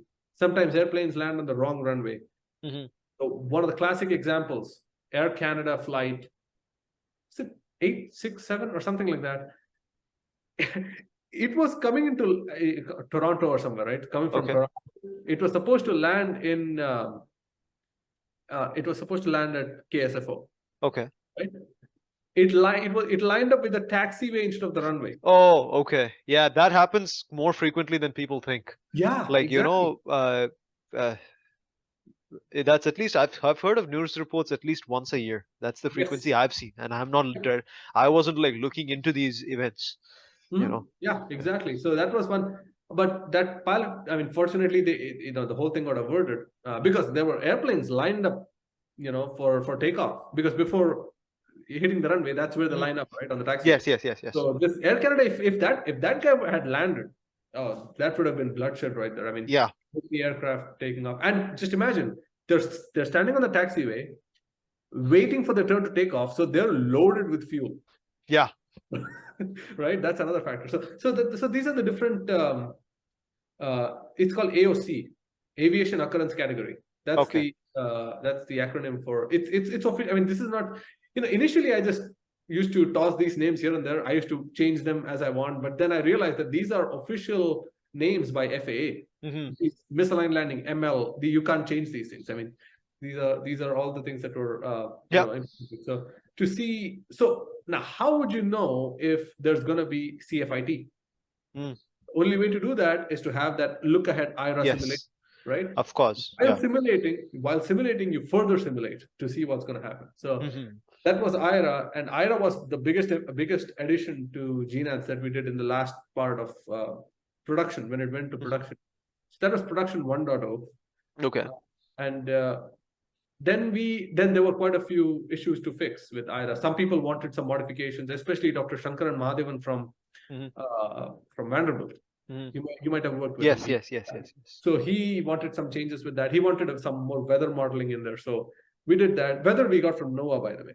Yeah. So that's. Man, that processing some NOAA data is. Man, talk to me about it. Yeah. So it tests your skills for sure. Yeah. Because I think I use this thing called the GHOST 16 satellite data. Have you heard of it? Oh man. That thing just gives you the picture of the Earth with all that, Yeah. It's the like overlay. the globe. I don't know how. Overlay or something. Yeah,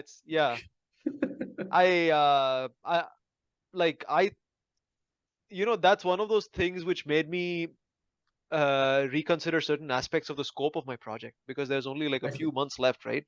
And I was so fortunate that I at least got to work on this, but at least got put on this project in the fag end of it. But it's like, I think transforming that data and like the data processing skills that are needed to be able to do that without, let me ask you, so how often do you find this thing grinding on you in terms of the tediousness? Do you find that? Does it burn you out? How do you deal with that? Deal with like data processing and stuff? Yeah, the burnout associated with data processing, does it happen? And you said that you need to feel the eagerness to go in and work, right? Have there been times when you weren't, despite the fact that this is your passion? So this is kind of a dark kind of a question, right? Because, sure. Yeah. Because you loved it and you love it. Yeah. Has there been times where you were like, shit, has that happened to you? At OSI? Yeah, at OSI, at ASU, anywhere. Oh, before, I mean, it has happened. I mean, when you say that, just to make sure I understand the question correctly, you mean like sometimes the interest and the passion gets overshadowed by the frustration? Is that what you're trying to say? The tedium of data processing. Let's say you have a really complex file format. Yes. Okay. And let's say that you want an end result. Yes. But the steps that you go through that have nothing to do with it, right? Yes, true. Right? True. Yeah. But at OSI, never once did I feel like that. Interesting. Okay. And even at ASU, working on para-ATM, never. Because, even though, as you correctly mentioned, the steps that you go through sometimes, I mean, say, for example, if you're writing some code, you miss one semicolon somewhere, especially in C or C++, and your entire code goes out for a toss. Yes. And if it's thousands and thousands of lines, sometimes, the error is on line 800 and you get the error, the freaking compiler shows that the error is at, line 1500. Yeah. And you keep searching. Now, that has nothing to do with the fact that this is, this code will accomplish something great. Yes. This is the software, the cookie cutter part of it. Yes. Now, I agree with you 100%, but at OSI, I never felt like that, because the fact of the matter is, all those hoops that you jump through is to achieve a greater goal, right? So that big picture, once it's in mind, these small hoops, don't cause that. Even at ASU, working on para-ATM, I did not. But before that, going through my schooling life, every single thing was like that. What do you think changed? The love for math. Okay. That's That's what changed everything, man. Because, especially in aerospace and even in computer science, math is everywhere.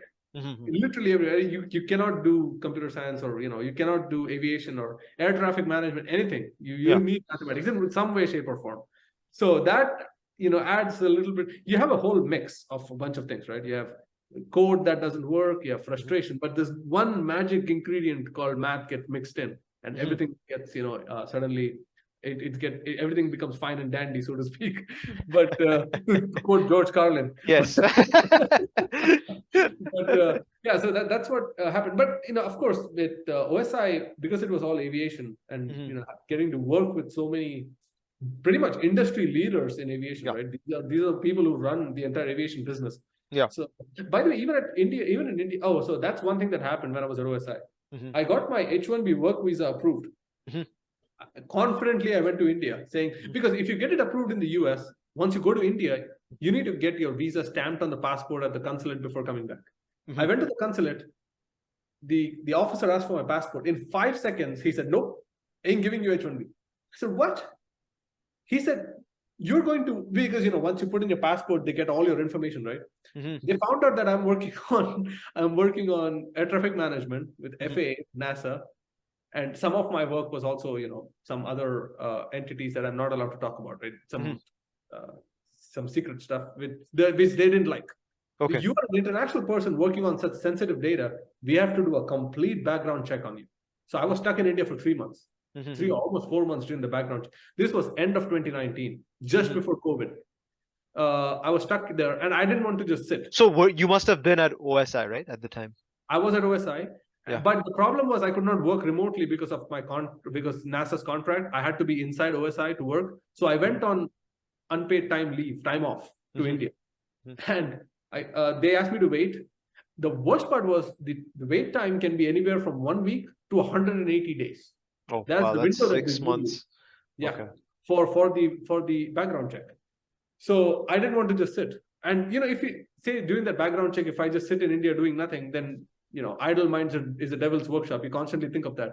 Yeah. I basically went to IIT Bombay randomly. One fine day, I just showed up, and I walked into the aerospace department building, and I said, "Hey, I want something to do, man. I'm stuck here for visa. Give me something to do." And I met this amazing professor. His name is Dr. Rajkumar Pant. Oh, I know him. I've seen him. Yeah.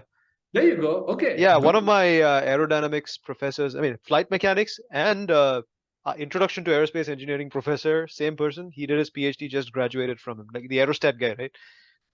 Yeah. What's his name? Pant, Rajkumar Pant, the aerostat. No, the other guy who graduated, you said. Manikandan. Dr. Manikandan Murugaya. Have you heard of him? He worked under Pant? Yes. He did his PhD, just graduated a year ago, I think. Yeah. I know one guy named Mani from there. Yeah, Mani, sir. Yeah. Mani? That's the name? Yeah.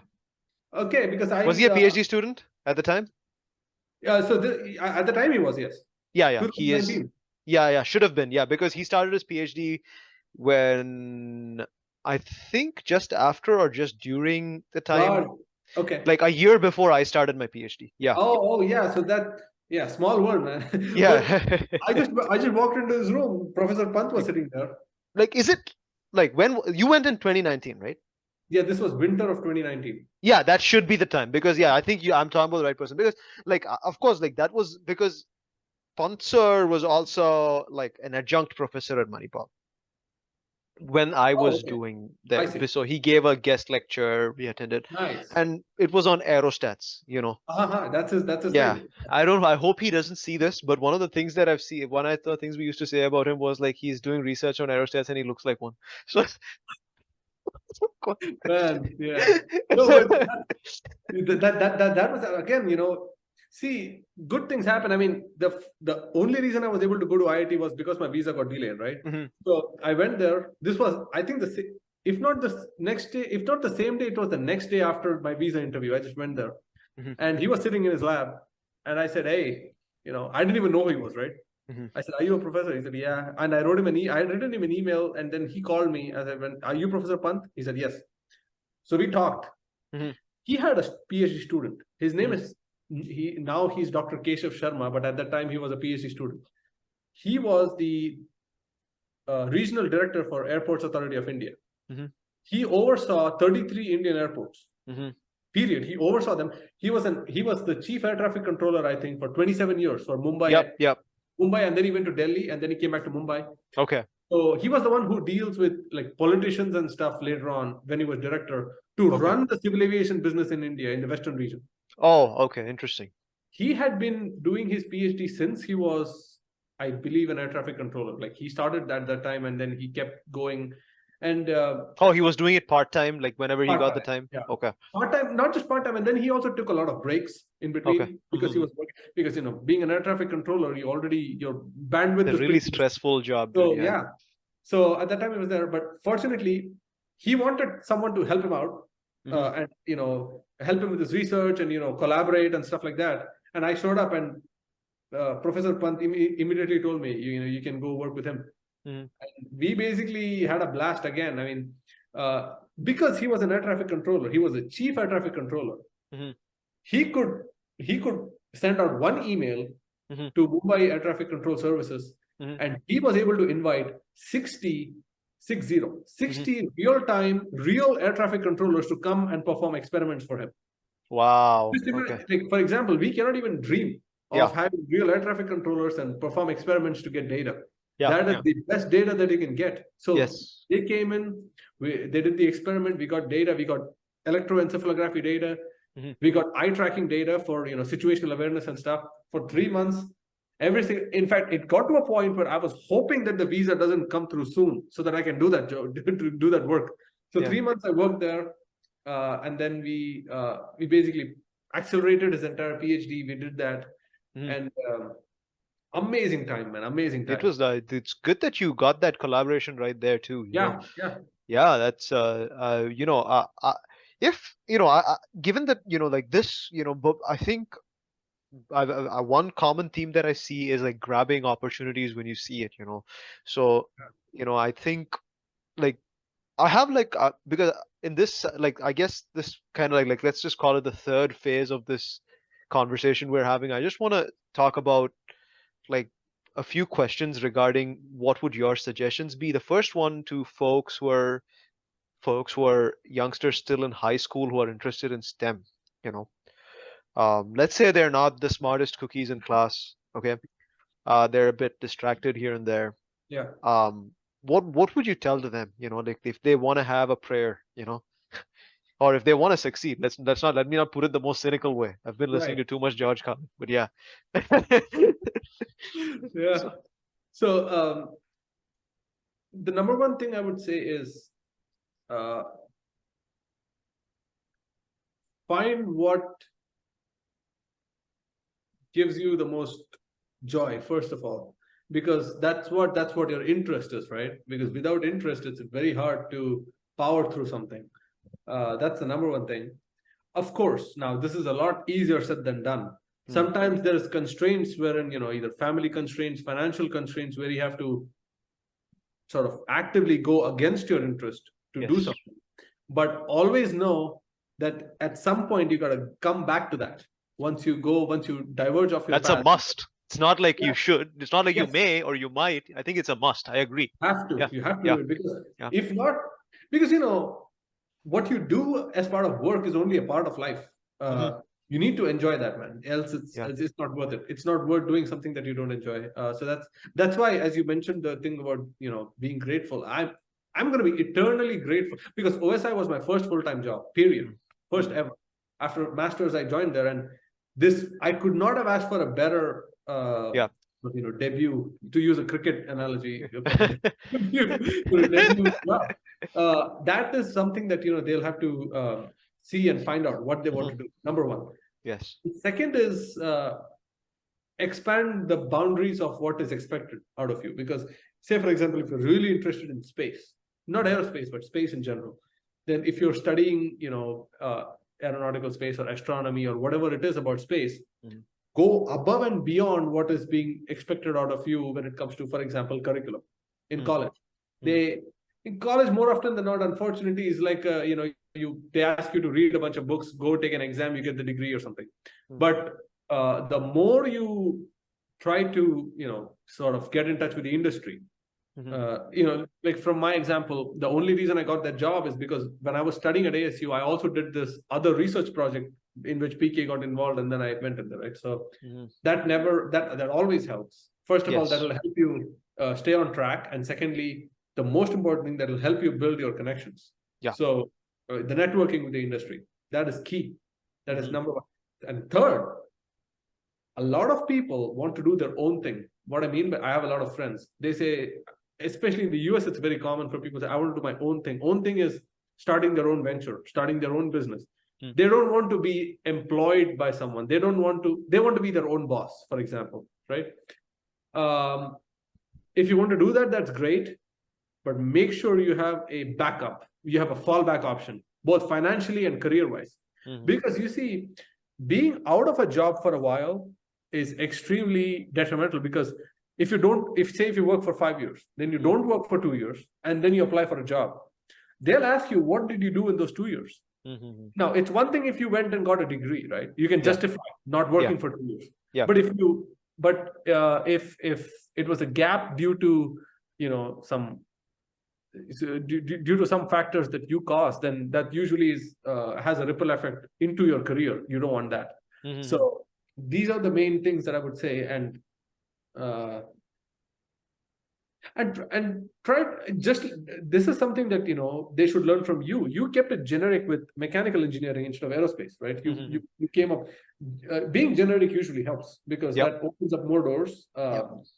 Oh, well, you know what? I think nobody should listen to me when I give people career advice. I have a feeling, because here's why. One of the reasons is I started off in aerospace, came to masters, did mechanical, but then now I'm doing machine learning, deep learning, and computer vision. So I think I'm like n equals very few numbers compared. Like if we go by your conventional, everybody is doing it, therefore it'll work out, which it's a conservative approach, which I tend to lean towards saying that it works. Like if you throw the dice, it works. But I guess like the motivations for what I did and why I did it are some things that it's kind of, I guess, very unique to my circumstance. And one of the things is, I don't know how it's going to work out. So don't people. It's the same with everyone, right? But then I think the degree of uncertainty with someone who's taking the path that I'm taking might be a little one step higher. I see. Because it depends on the background that you're coming from, right? So you have to self-teach a lot of the stuff that I had to do. So I think it's a gamble, but I think a gamble requires a proportional effort for it, right? That's the thing. That's true. And in fact, I think an interesting observation that I made just now. It seems like we are. It's UTN texting earlier. Sorry. Okay. It was. I think our paths are kind of the reverse. You started off with aerospace, and you have ended up in computer science pretty much. Yes, pretty much. I started with computer science, and I ended up in aerospace. Let's say we meet in the middle. That's it, a fusion of both, right? Yeah, exactly. Actually, that's a very good point. Meeting in the middle is great, because if you have a good balance of two different things, that usually helps a lot, because it opens you, it doubles your opportunities in theory. Yeah. So especially for collaborations, dude, like when two people bring two different perspectives to the table, it's always useful. I had that a lot in undergrad. I interviewed one of my first guests was one of my really, really good friends who was also a collaborator, creative genius, artist. Good. But he's an engineer who's an artist. Like the kind of guy who invented his own type of compass for drawing ellipses and all that during undergrad. Wow. So he's like, I don't want poor people to spend on CAD software, so I'm going to make my own hybrid compass to draw all sorts of conic sections and all that. Yeah. So that's really good. But that also reminds me, I should have mentioned this earlier. In engineering, as I told you, I was horrible at a lot of things. One thing that I absolutely fell in love was machine drawing, engineering drawing. Oh, is it? Drawing, okay. Like truss. What was it called? The isometric projection. Left-hand side view, machine drawing. Absolutely fell in love with, man. Okay. Because I remember every single person in my college, they used to go for coaching classes to learn how to do it. I never prepared. You just got it?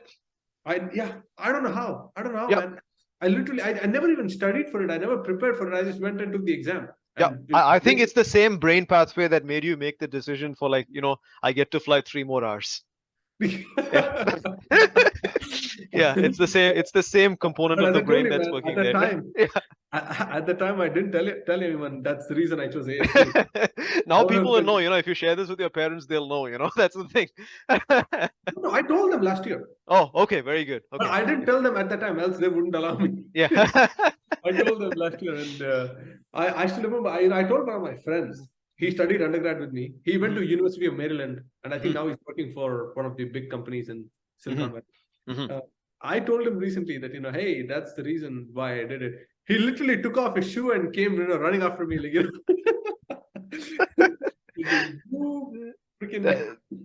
That's crazy, man. That's at another level, That's like I've done similar things, but nothing on this scale, I guess. I've done that for like, people say, I remember you saying in the beginning of the podcast, or I'm not sure if it was this conversation or something I think it was this conversation where you said that you want to minimize the number of stops. Whenever I booked my flights within India, if I had to fly from Chennai to Bangalore, I always make sure I fly to the one which had a stop in Mumbai instead of Bangalore, Oh, so you prefer minimizing the number of stops? No, I prefer maximizing it. Yeah, me too. Same thing. Yeah, exactly. So it's like, I mean, I did it at the domestic India level, Yes. I used to fly, I used to prefer flying Etihad over Jet Airways and this thing. Even though the ticket price was higher, I'm like, I want to fly that because the experience was better. Yep. But just take it to the next level, Yeah, I think that's what the the craze is, right, about this whole aerospace thing, man. It's absolutely but you're right that that was a big level, because choosing a university for your grad school based on how long you get to fly, it could have wrecked my career. Yeah, exactly. Yeah, that's the thing. Can you imagine the regret I would have had if it didn't work if it didn't work out? See, that's what I call a gamble, where you can't even take any efforts to correct it, Exactly. It's like you just had to make do with what you did. But the reason was growing up in India, I didn't get to fly much at all. The first, I'll never forget this. The first time I ever flew, 19 January 2007. Okay.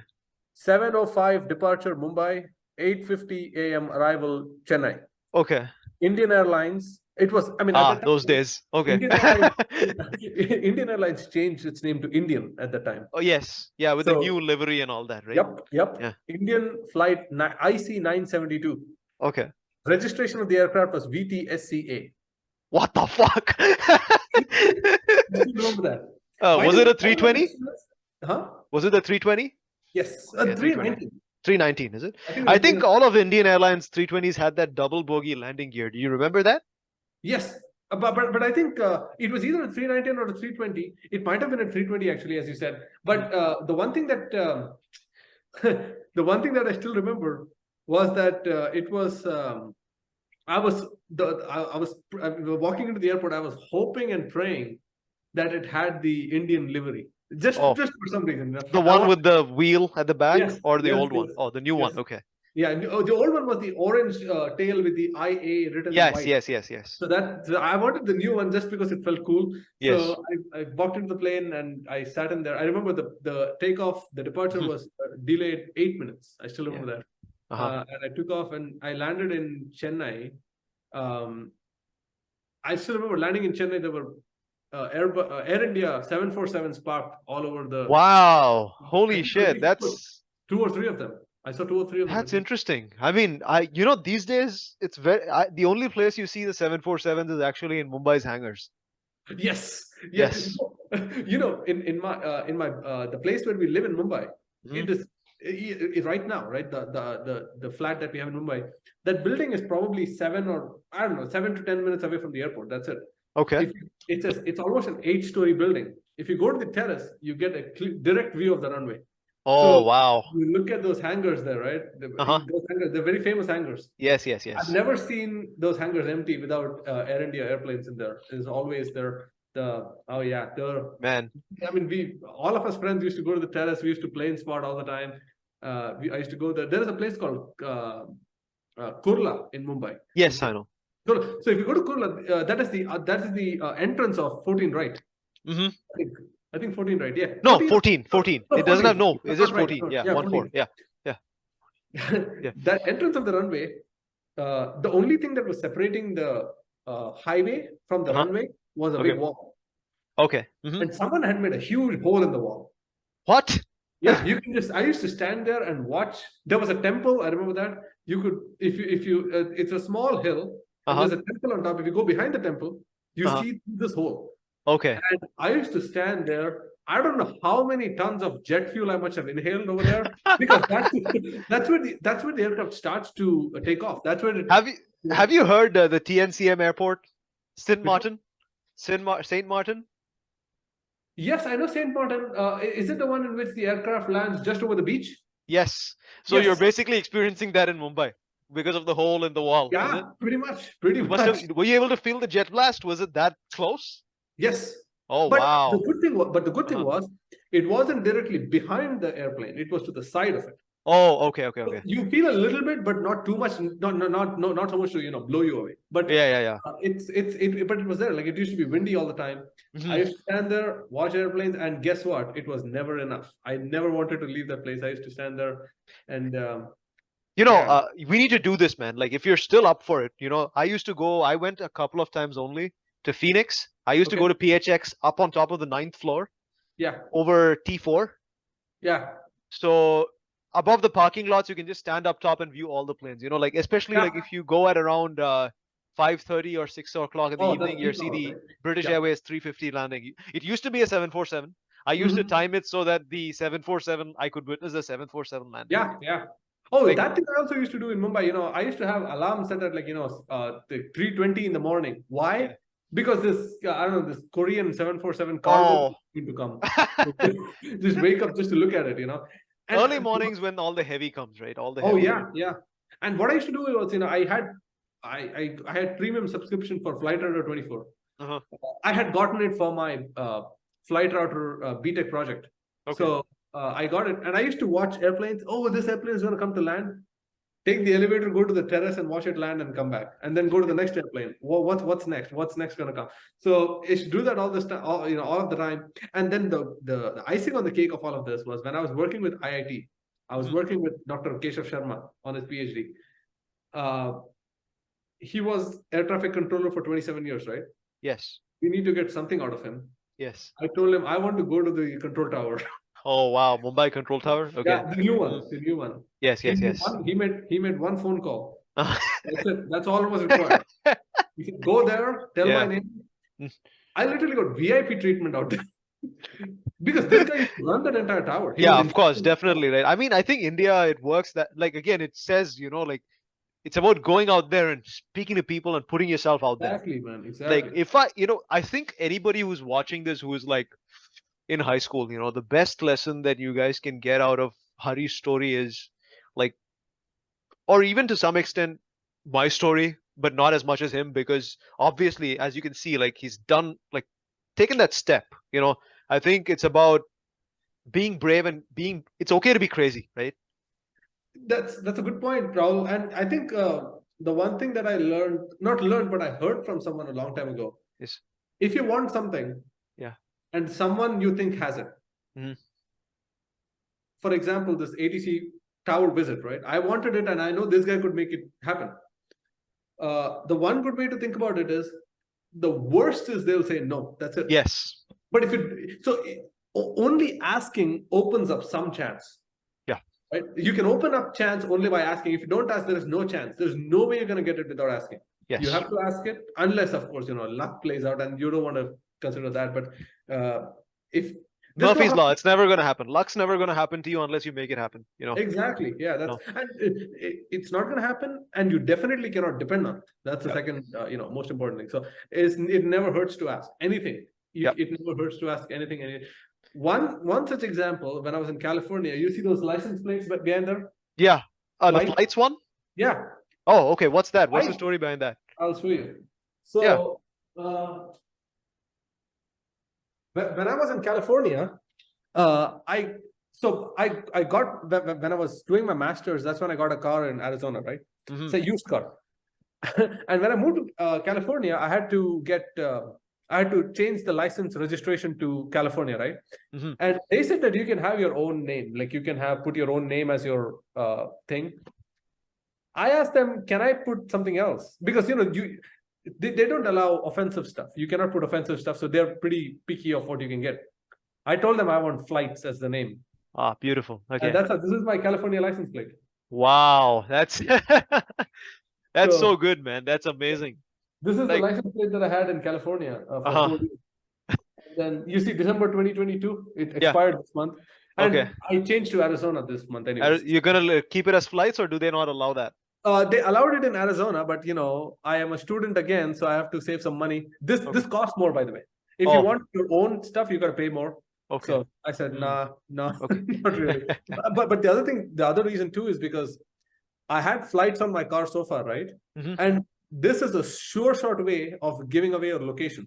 If someone sees flights, that means you're So I didn't want to continue that. I'll probably pick a different one, so somewhere down the line. So this is an example of if you want something, just ask for it. You may get it or you may not get it, but if you don't ask, then you'll definitely not get it. Exactly. See, that's what I do for it. Like my mom used to say, my friends also used to say, how do you get so many pictures from aircraft flight decks? Yeah, like same thing. Anytime I fly, after the flight, you ask them, can I visit the cockpit? I'm interested. Then you have a conversation with the pilots. That's it. Same with Captain De Cripney. Yes. I just sent a cold email. Cold emails can sometimes do wonders. I mean, you're not counting on luck, but rather Monte Carlo simulations. Exactly. Cold email. And I think the other factor to that is sometimes they might not expect cold emails. Yeah. So if they get a cold email, you'll automatically get their attention. Yeah. For example, one of the things that one example that I can give you, I actually wrote an email to Donald Trump. Okay. No, sorry, not Donald Trump. I mean to the White House when he was president. Oh, okay, sure. The White House. Okay. Yeah. So, I mean, they wouldn't expect of course they get a lot of emails. I just wrote an email with the subject, hello, hi, or something. Okay. Just to say, hey, I'm interested. What I asked actually was for a tour of the White House. Okay. It didn't happen, but at least I responded. Yeah. So cold emails is a very good point. I mean, it works a lot of times. Dude, it works for everything in life. Okay, if you see a girl you like, you go ask her out. What's the worst thing can happen? She'll say no. Be a good person about it. Just say no. Right? Yeah. So many examples. Like I think for a job, instead of shooting 1,000 applications, why don't you speak to 100 people? Yes, that helps. Yeah, of course. I mean, that's definitely a good point. And I mean, there's never enough networking or recommendations networking or referrals that you can have. From definitely, man. Like for example, the only reason I got the job at OSI was because I knew Dr. Liu and PK together. That's the only reason I got it. And if Dr. Liu had not pursued PK, I would have never got it. He was the one who did. So it's a kind of chance event that gave you more opportunities, man. Yeah. Exactly. So I mean, then the objective function is to maximize the number of chance events, right? So then what you need to do becomes obvious. So and another thing is what do you think about having the right kind of friends? What do you think about developing your peer circle, friends group, and all that?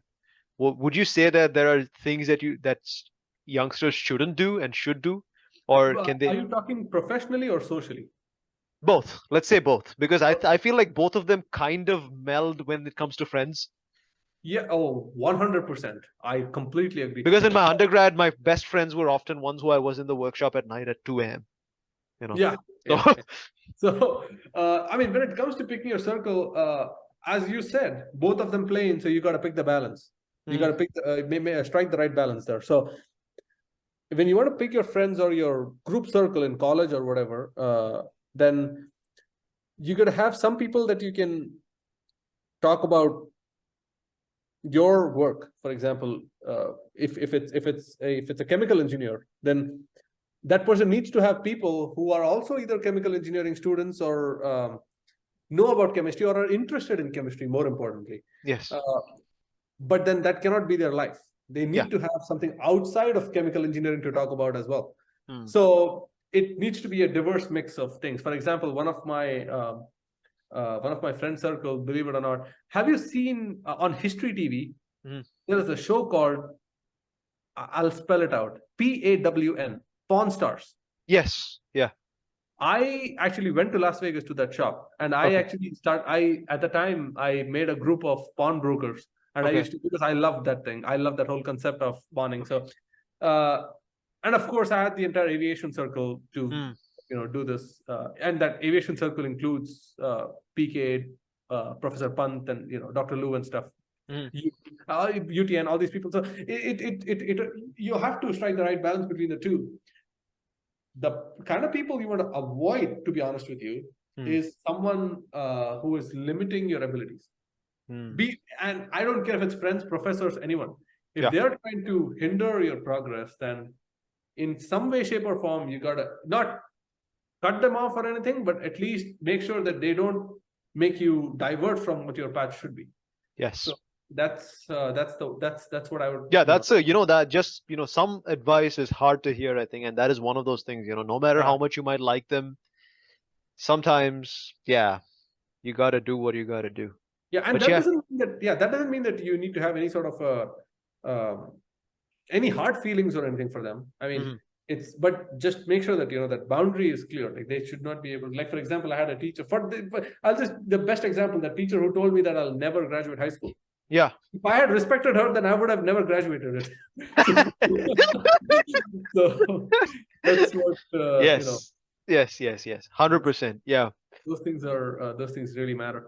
Yeah. And these days, of course, they call it the new normal, the COVID, whatever. But things are becoming an online world. Yeah. I think that is one. At least from not experience, but from seeing people, I think one thing that COVID did was it kind of forcefully made a lot of people adopt technology and internet like they had never done before. Everything when it went remote and stuff like that. For example, like most people who started doing Zoom calls, they didn't even know what Zoom was before COVID. Yes. So that's something that that reminds me, when I have a friend, I don't know, he got so lucky. I don't know how he predicted or what he did. Before COVID, he invested heavily into Zoom. He bought a lot of Zoom shares, and he made a bank. Because Zoom made a lot of money during COVID. Yes, definitely. Yeah. So that's something to watch out for. I mean, just because we spoke, I mean, investing is another field where a lot of people have their own Discord groups and Telegram groups. So along with professional, having social links and connections definitely is, definitely is needed. And I mean, stick to certain principles and find people who may not have the same principles, but at least they respect yours. Okay, so then I want to ask one final question to end it. So maybe like just to round everything out, since you said principles.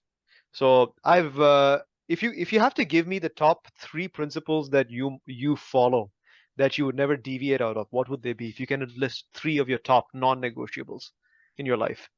And this doesn't have to be professional. Like it doesn't have to be. Just generally, what are the 3 principles? Sure. The top 3. Yeah. Number 1 is actually, I have never in my life touched alcohol and tobacco, and I never will, ever. Period.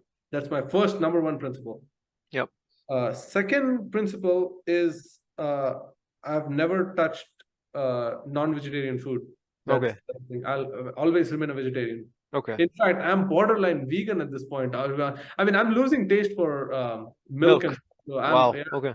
I never liked milk, to be honest with you. I like cheese. I cannot live without cheese, but cheese is the only non-vegan thing I eat. So I'll never consume meat. So my food habits are pretty much there. And the third, potentially one of the most important principles of my life, no matter what happens, even if the earth breaks into 2 halves, I will never give up my Indian citizenship. Oh, wow. Okay. Very good. Never. Doesn't matter what happens. I will get a green card. I mean, I like being in the US. I like the aerospace industry, but for no reason, no person, no paycheck, and no privilege will ever take my Indian passport away from me. That's the 3 most important, principles of life that I live by. I mean, there are a few more, but those are not. I mean, the fact that you picked those 3, it's quite significant to you, clearly. Yeah, definitely. But yeah, on that note, Hari, this is a I really had a an amazing time interacting Likewise, with you. man. You know, it was we had Yeah, so many branches. We branched out in so many ways, and it felt almost effortless because you just put everything back together really well. And when we were able to like go scope from horizons, like more into the details and go back out, and I feel like that's the best way to have a both a technical and an enjoyable conversation. So I definitely. want to have you on perhaps to discuss more topics later on. Definitely. There'll be more episodes, and I would love to have you on. I really had a good time. Thank you so much for coming on. Hey, thanks a lot, man, Rahul. It was great talking, and yeah, I mean, anytime you want to talk about airplanes or anything, Yep. especially with airplanes, I can literally talk endless. I mean, if you want to talk, it was in Phoenix, it's what 11:38 p.m. right now, right? Yes. Now, Yes. if you want to talk about airplanes, man, I'll talk till 6 a.m. So that's how it is. I mean, if you want, Yep. anytime You know, want we to need talk. to set up a group. So there's a couple of other guys. I'll try to get them together. We'll Okay, see if we can have a topical discussion on certain things. We'll try to see if we can get something together. All right. perfect. Yeah, that's perfect, man. All right. Thank you so much Thank you for so much for your listening, and time. thank you so much Thank for you. coming, Hari. Bye. Yeah, Yeah. bye.